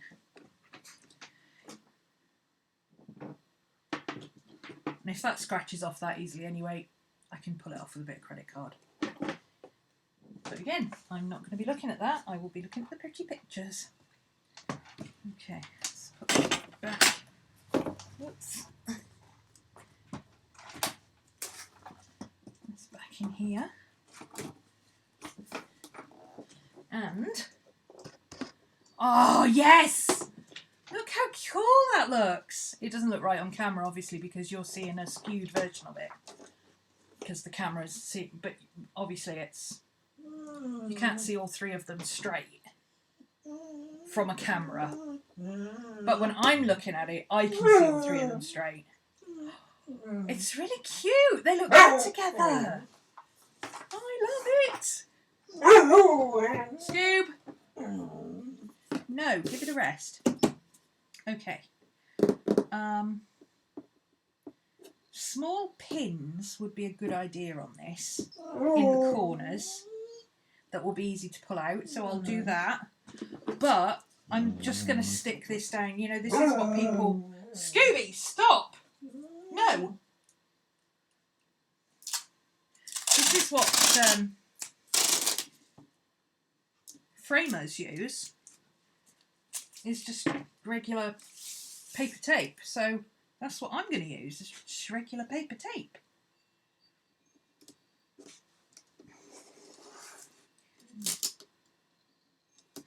And then once it's put together, I can always pop a couple of, just tap a couple of pins, wood pins. I've got hundreds of them in the kitchen. I just don't have them with me right now. And even if I knew where went and got the wood pins, I honestly don't know exactly where my hammer is, even though I used it yesterday. So I will just... Because this thing is quite heavy. It's acrylic, so it's quite heavy. So I don't want to be putting all of the weight on this and expecting a bit of tape to hold it up. So the tape will make it easy to access again, because I can just rip the tape off. I don't care what the back of it looks like. But it will be better if I just put a couple of pins in the corners to even out the weight.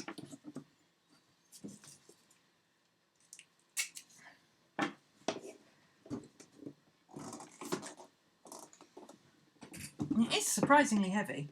I'd say it weighs about 15 pounds. Well, it's from IKEA, apparently. IKEA of Sweden, made in China.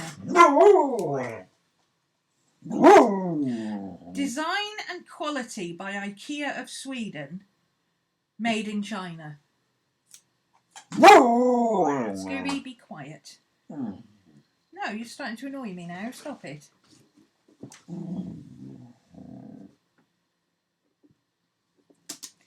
That was a teenage grumble. He grumbles at me like he's a teenager. Which, funnily enough, is what that girl did earlier. It's fake IKEA. Yeah. It's not even real IKEA, it's fake IKEA.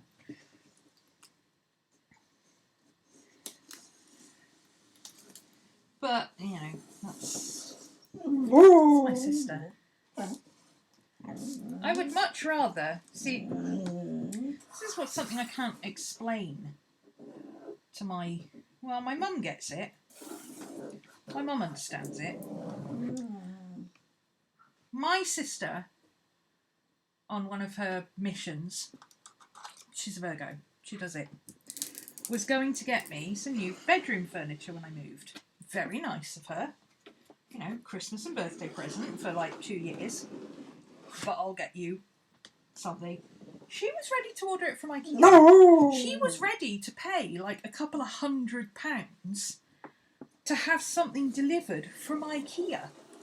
And I'm like, no.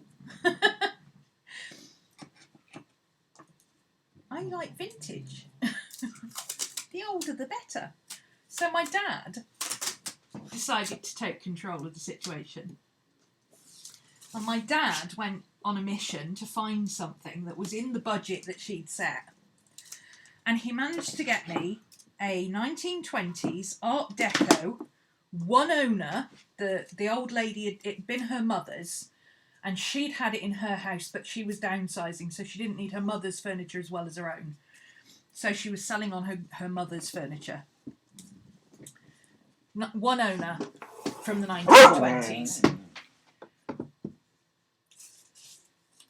She'd had it new as a child and had kept it, and her daughter had kept it, and then she was selling it. So £70 she wanted for this gorgeous tall boy dresser, Art Deco style, absolutely pristine condition because it had never been moved. It was installed and it had never been moved. And it was beautifully looked after. She was very proud of it. She was happy it was going to a good home where somebody appreciated vintage stuff. She took £70 for it, that's all she wanted. My dad tried to give her more because he said it was worth more. She wasn't having it. And my dad hired a van and brought it up here, and we assembled it.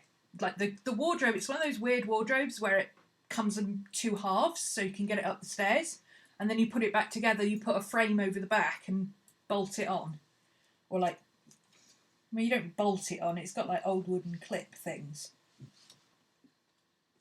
And bolts and brass bolts and stuff on the back. It's awesome. Really heavy.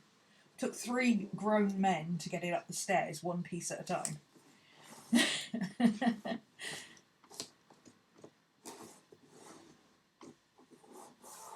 And it cost half as much as the budget that my sister had set aside for sending me some stuff from IKEA that I wouldn't have been able to assemble and wouldn't have liked anyway. I hate IKEA flat pack.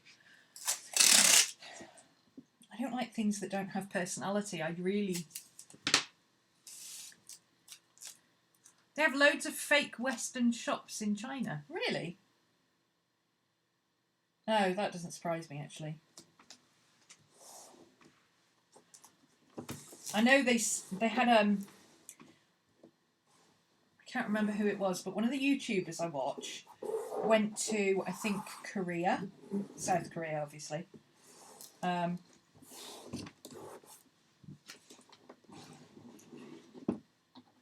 And she was walking around a mall, and they had like Versace shops and Gucci shops and stuff like that.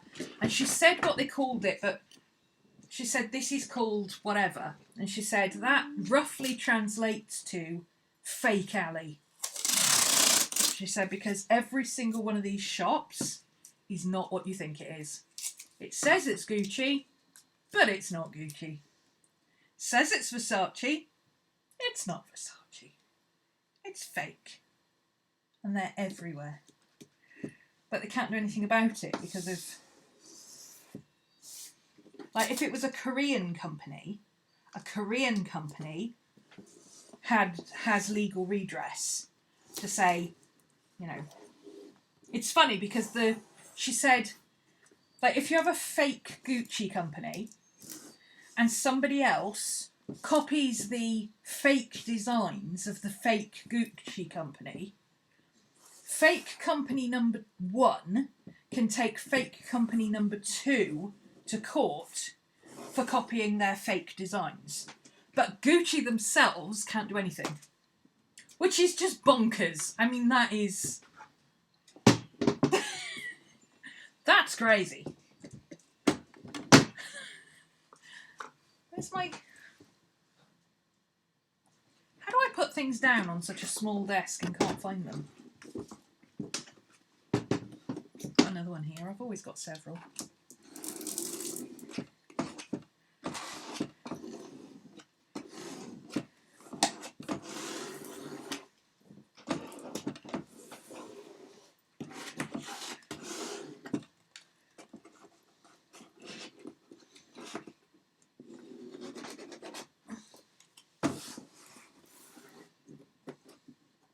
Yeah, a fake company can take another fake company to court for copying their fake designs if they're both Korean companies. But Gucci can't go after a Korean company for copying their original designs. That's madness.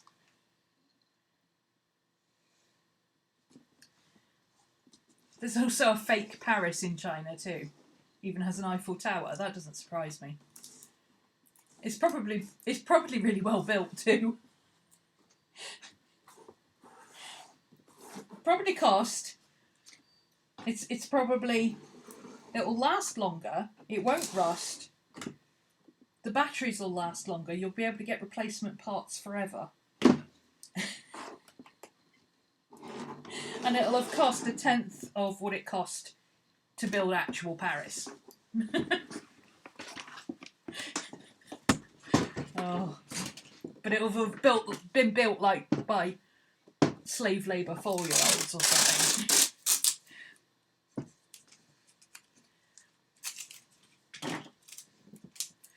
It'll contravene every building code and child labour code in existence. But it'll look really good.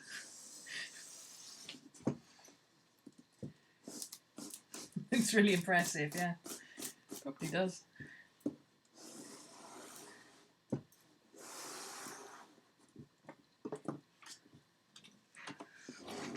Right, we're getting there. Oh, I feel nice and calm after my little... See, making stuff calms you down. This is why I often advocate for... I mean, it's not a magic cure, okay?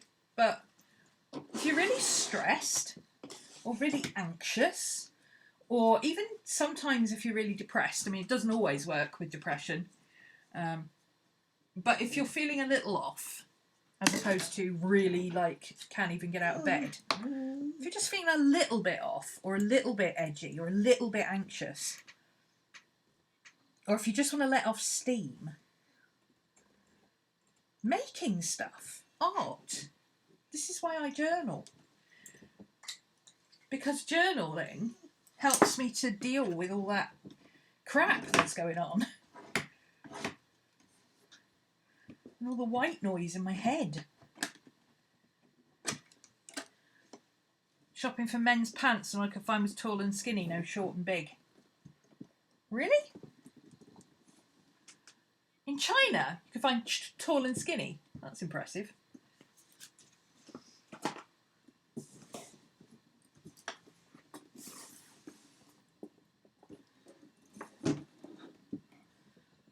I think that looks gorgeous. I think Mickey would be proud of that. Well, I hope she would be anyway. Apart from this, a bit gutted I managed to scratch it, but I don't think I scratched that this time. I think I might have scratched it last time. Because I think I would have noticed if I'd done it this time. You can't actually see it now.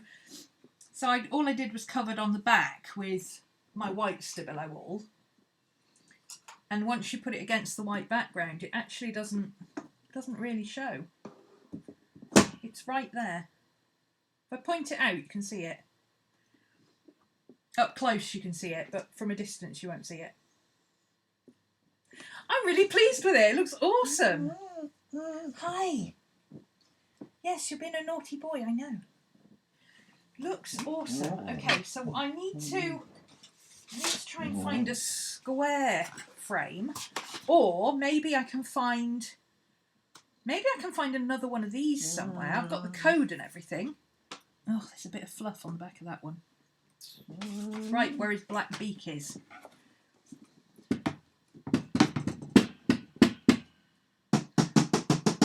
Oh yeah, that's definitely Perspex.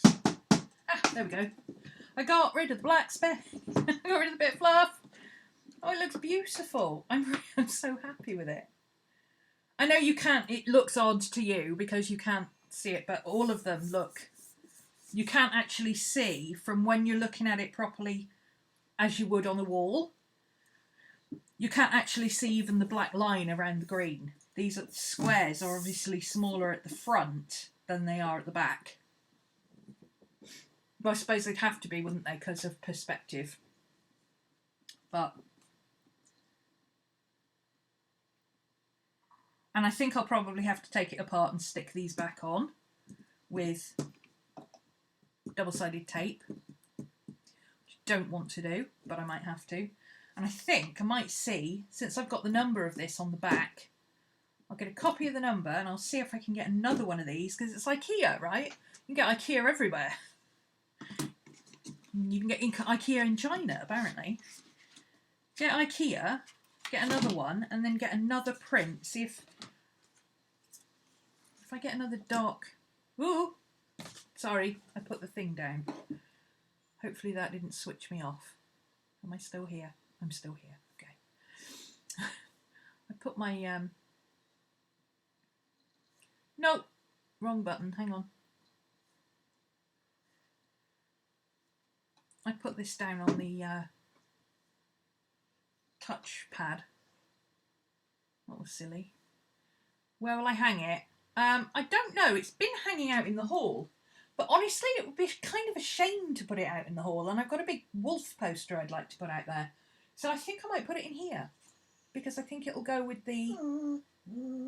I think it'll go with the green. In here. But if I see if... Mickey knows her stuff better than I do. If I see if Mickey can recommend one that will go with these two, could do with another black one, couldn't I? To put this in the middle and that on the end.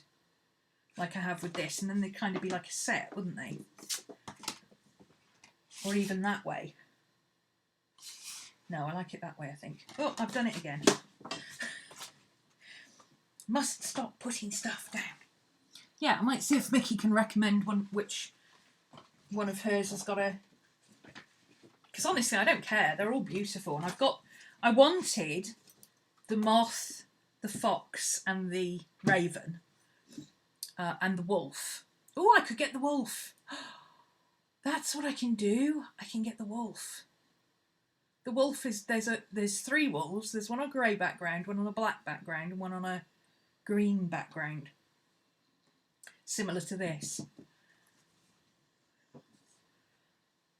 The wolf would go with that, wouldn't it? If I get the wolf on the grey wolf on the black background to go there, that would look gorgeous.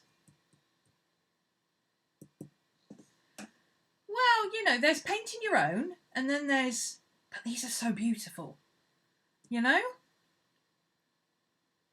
I'm not going to paint these like this, because that's Mickey's style. I mean, my style isn't horrendously different, but it is noticeably different.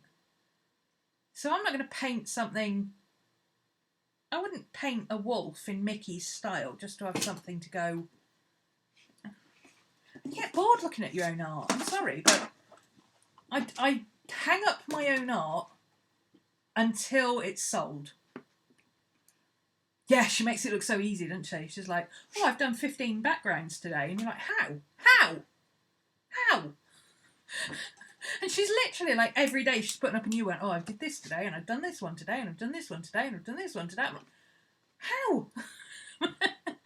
I did a panda. It took me 3.5 weeks. She makes it look so easy, and it's really not.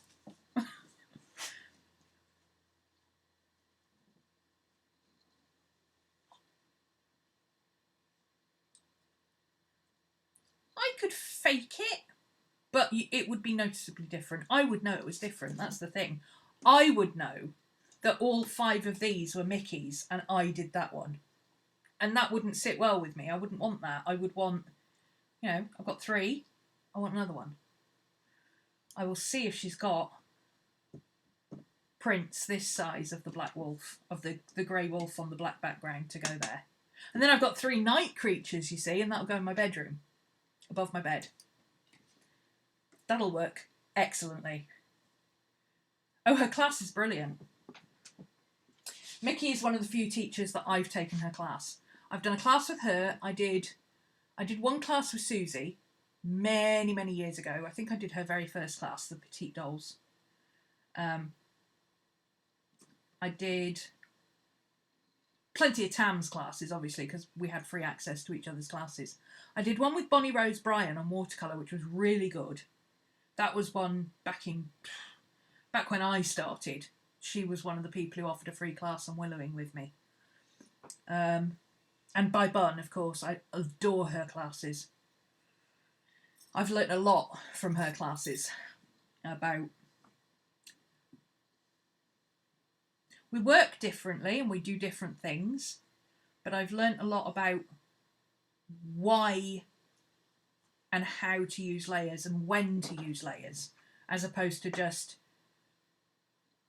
And it never sat well with me that a lot of people were like, oh, well, we all hate the blank page, so let's paint this, and then we'll just cover it up later. And I'm like, well, what's the point of having a layer that you're just going to cover up? And what I learned in Bun's classes are the reasons that you would create a layer in a certain way in order to have it showing through later in a particular way. She's very, very good at explaining that. And from having taken that, I now use layers in my own way. And I get it. I see why. It makes sense to make a layer and cover it over. The way I do it, for me.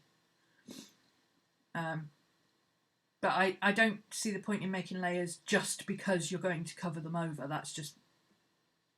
If you're going to paint a layer purely to get rid of the blank page, all you've done is replaced a blank page with a layer of paint. So you're not really any further along than you started. You've just got colour. If you'd started with that colour paper, you'd be nowhere. You know? I've never understood that, but anyway, I'm really happy with this. Yay. Hi, boo-boo. I know, you're all comfy and I'm going to move you. I know, you just shut up. I'm in Tam's class this year. Haven't been committed to it. That's the Lifebook one where it's loads of different teachers, is it? I don't like doing ones with loads of different teachers. I've tried it and I don't like it. It's too much like doing a samples class for me, and there's always at least half the teachers I'm not even vaguely interested in, which it makes it not worth it. I'd rather do one class or two classes with a teacher that I really, really like and that I really like the style of than do one class that's like lots of different people and half of them I've never even heard of. I know some people prefer that, to be able to try lots of different things, and it's a great opportunity to try lots of different things.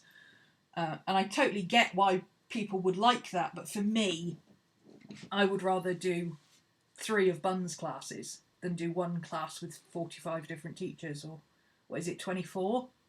12, 24, something like that. It's nice for loosening up and throwing paint around, even if you cover it up. We'll see. If I'm going to do a warm-up session, I do a warm-up on something that I'm actually... that's what my sketchbook is for. I don't start warming up on the page that I'm working on or on the piece that I'm working on.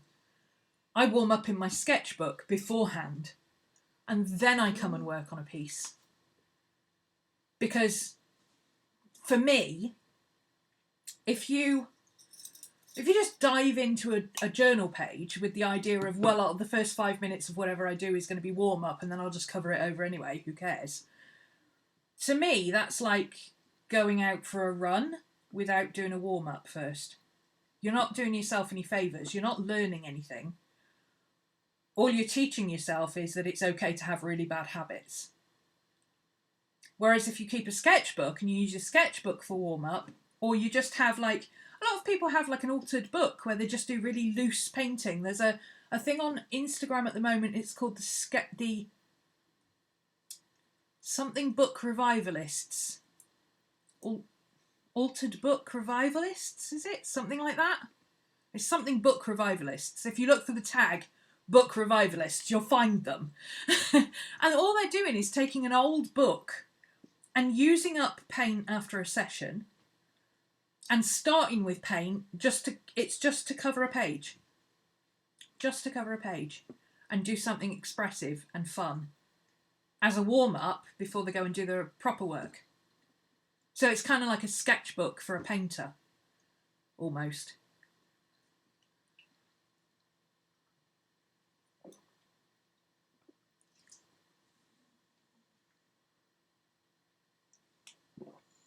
that if you do that kind of work, shh, if you do sketches and paint layers and stuff like that as your warm-ups, where you're learning to play with things and learning to cover a blank page and learning how to get your creative juices running efficiently to be able to then go in and do something you actually want to do, you don't learn anything from it over time. You're just doing it over and over again.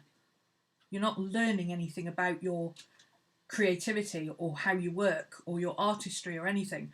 Whereas if you keep a sketchbook or a separate paint book or whatever it is that you do to warm up before you start doing your journaling or your painting or whatever it is that you're working on, you've got those to be able to go back and look at. Sometimes your work improves over time, but it doesn't necessarily change. I see a lot more change in my sketchbooks where I'm trying different things and I'm learning new things and I play with colour palettes and things like that. Whereas my journals, my altered journals and my art journals and my paintings are very safe. I go for colours I like. I go for colours I'm used to. I paint subjects that I enjoy. Find me one of my paintings recently that doesn't have a moon or a planet in it. They're fairly rare. I like cosmic shiz, as Luna calls it, and animals, and expressive, kind of expressionist type stuff. But my sketchbook stuff, where I'm learning and playing and trying out different things, is totally different. And I learn more from that and being able to go back and look at trends and see what was happening when I did something to say, well, why was that a phase where I was doing this? Because we all have phases. I'm in a dark background phase at the moment. Everything's got to have a background. I'm in a background phase. I blame Bun for this because I saw it on one of hers and I thought, oh, I like that effect. And now I can't stop doing it. I've got, so I did solid black background and I've done the water backgrounds. I stole this directly from Roxanne. She does it nearly all the time. She's done it a lot. Not in her work, in her sketchbook. But I liked the effect and I wanted to play with it. So I've started playing with it. And I'm doing different things with it. And like this one, I did a pen outline as well. And I went back in with pencil. So it's gradiated,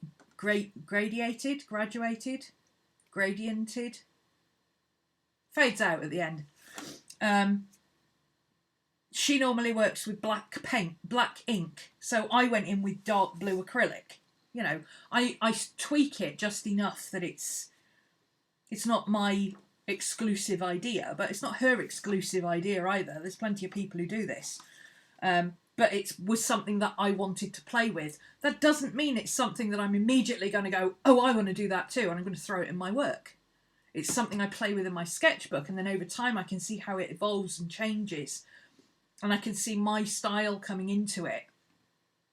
And at some point in this sketchbook, probably round about here, I'll be flipping through and I'll go, oh yeah, this was all, oh yeah, that's when I was in by Bun's black phase and I was doing the coloured backgrounds like she does, and then it went to this, and then that's about a couple of months later when it went to this, and oh no, this is what it looks like now, and it'll be completely different, and I'll be able to see that progression of change, which I really enjoy. You learn so much about following your own progression.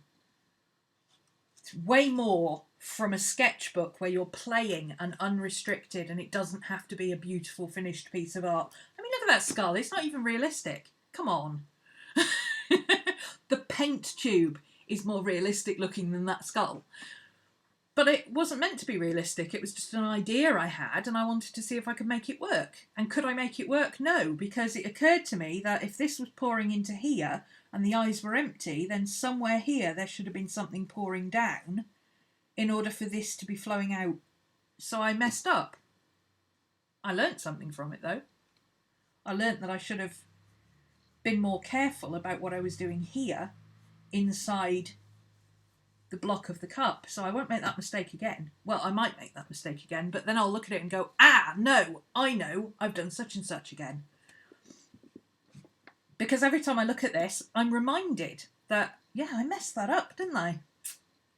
I could go in and fix it, but it's not a finished piece. It's just my sketchbook. It doesn't matter. I'd rather have it there as a reminder. But if I painted it over, or I fixed it, you know, I could go in with a bit of white gouache and I could fix that and it'd all be fine. But then I won't see it every time I open my sketchbook and go, God damn it, I'm never going to do that again.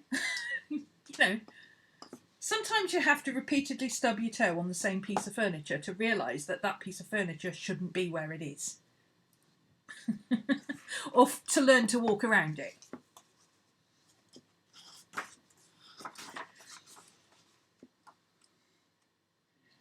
I showed you this one the other day, I think. I don't know. I was watching Pete Kane, the dog trainer, and he has the most beautiful raven, Sam, and I did all three of these like this. This is like an initial sketch, like literally going around doing the dark bits. And I did the same for these, but I went in, I had a little bit of extra time on this one to darken it up. But I did them all in this style first, okay, while I was watching the video. It was only about a 10-minute video, so I had to be really quick to catch the pose of the bird. Then I went back in and looked at a still of this one to go back in and refine it, because I wanted at least one that looked like it, actual Sam. And then, based on this one, I refined this. So this is done from a photograph, and this is done using that as a reference. And I didn't do too badly, but as you can see, based on the length of the beak and the head and everything, that eye is too far forward. So I messed that up. That's why he doesn't look right. Because that eye should have been a full width back. Because all of this lines up. So I should have been more careful about lining up the eye on that one, or at least getting it underneath here. If the eye had been there, it probably would have looked a lot better. And this one just looks like a crazy budgie, so I'm not sure what happened there. I obviously can't draw a raven from the front, is what I'm going with on that. Either that, or the ravens from the front actually just look like crazy budgies. I'm not sure. This is why I started a sketchbook, so I can learn my style and see what I actually like and try things out. Yeah, well, that's what a sketchbook's for. Yeah. A sketchbook is supposed to be somewhere where you can do absolutely anything. You know, and if it falls apart or you ruin it or whatever, then, well, you'll know what not to do next time. You know, people say things like, well, what if such and such bleeds through my paper? I'm like, well, you'll know not to use that on that paper again, won't you? Collage on the back, move on. Or don't collage on the back, leave a big horrible mess where it all bled through, you know. And then every time you go through it, you'll go, oh yeah, I can't use those pens on this paper. Need to spend more time with my sketchbook. Did find sketch paper and some tracing paper in your grandfather's stuff in the garage. Oh cool, he doesn't draw. Does he do carpentry? Because carpenters often have really cool pencils. That's where I stole my red and blue pencil from. It was my dad's. I've got a really cool pencil that's like half and half. Where is it? Here it is. It's a carpenter's pencil. Might have borrowed it out of his toolbox. But if I know my dad, he'll have a pack of 50 at home, so...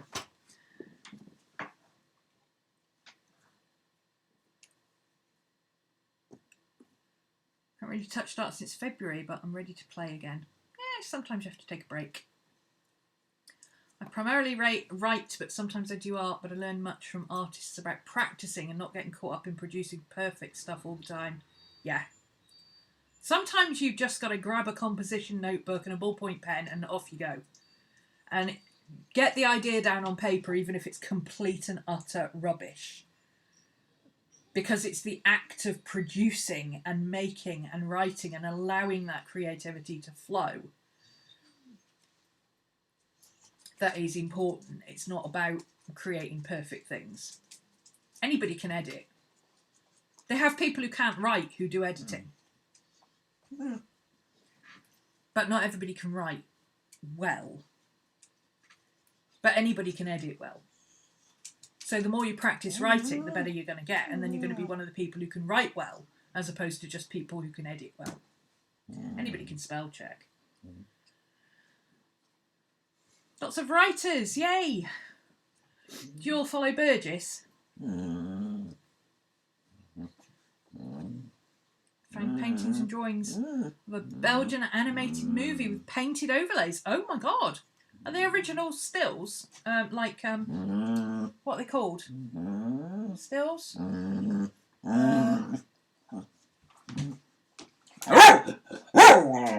Shut up! I'm trying to think. What are they called? We worked for television as a journalist. Cool. Cells. Animation cells. Are they original animation cells?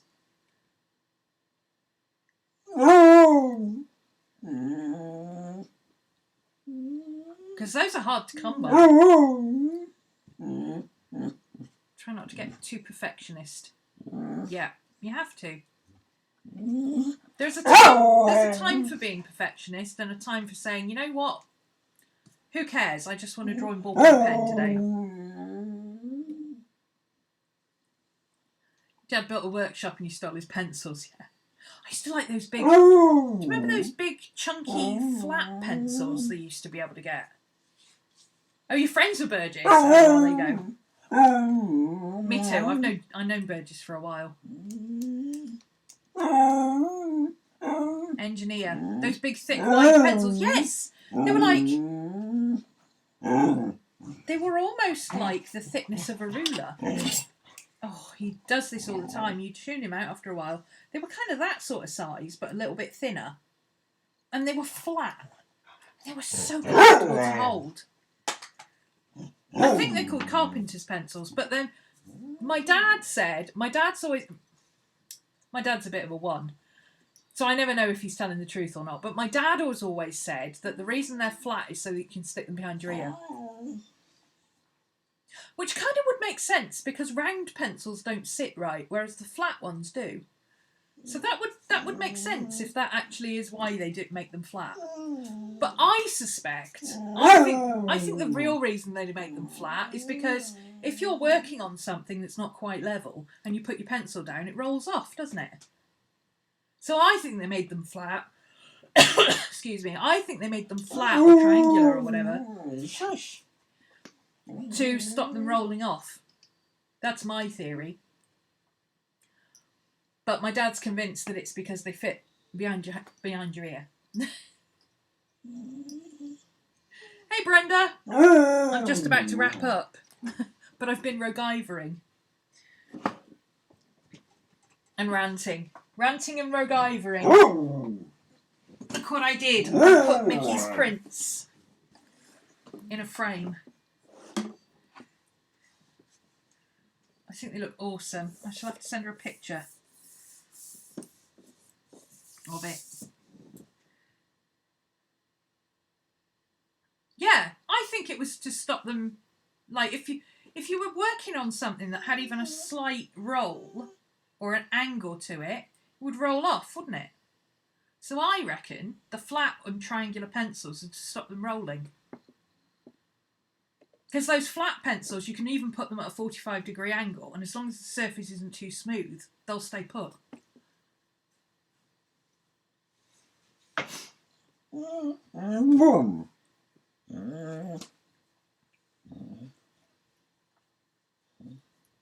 Drafting tables are often angled.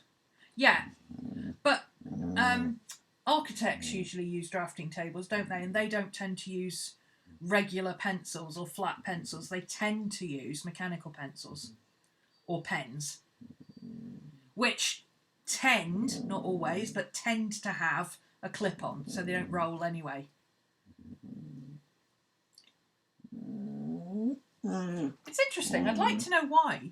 It would be very cool if we were all sitting there going, well, they obviously made them flat so they didn't roll off the table. Like, you could actually talk to the guy who thought about making flat pencils and he went, oh, some kids stick them behind me. Shush. You are being very naughty, though. You're being very naughty, though. Would you like to say hello to everybody? Come on, then. Where is he? Excuse the mess. I still need to tidy up. There he is. Is that right?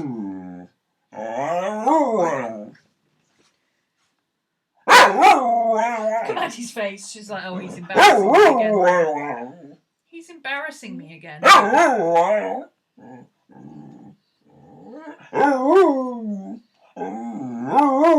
Really? That's what you think, is it?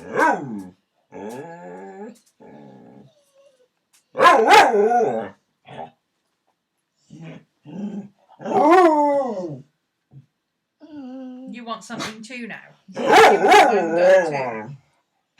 Has he got you all wound up too now? This is Maddie. And that noisy git is Scooby. Ow! Ow! Ow! Ow! She loves me, but ow! I don't know.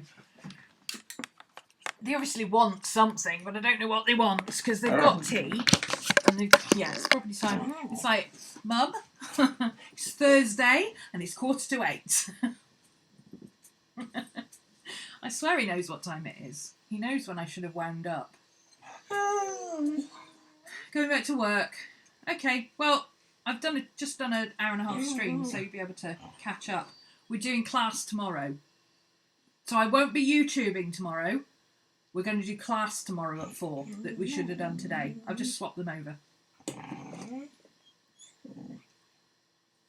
So thanks for joining me, guys.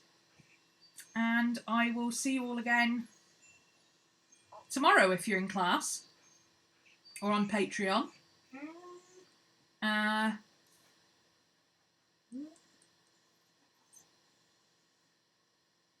Tomorrow morning if you're on Twitch, and Wednesday if you're on YouTube only. Or on Instagram, or whatever. All the links are there. All the links are down below. Come and join me. Got a new class out, starting June 1st, if you want to come and play.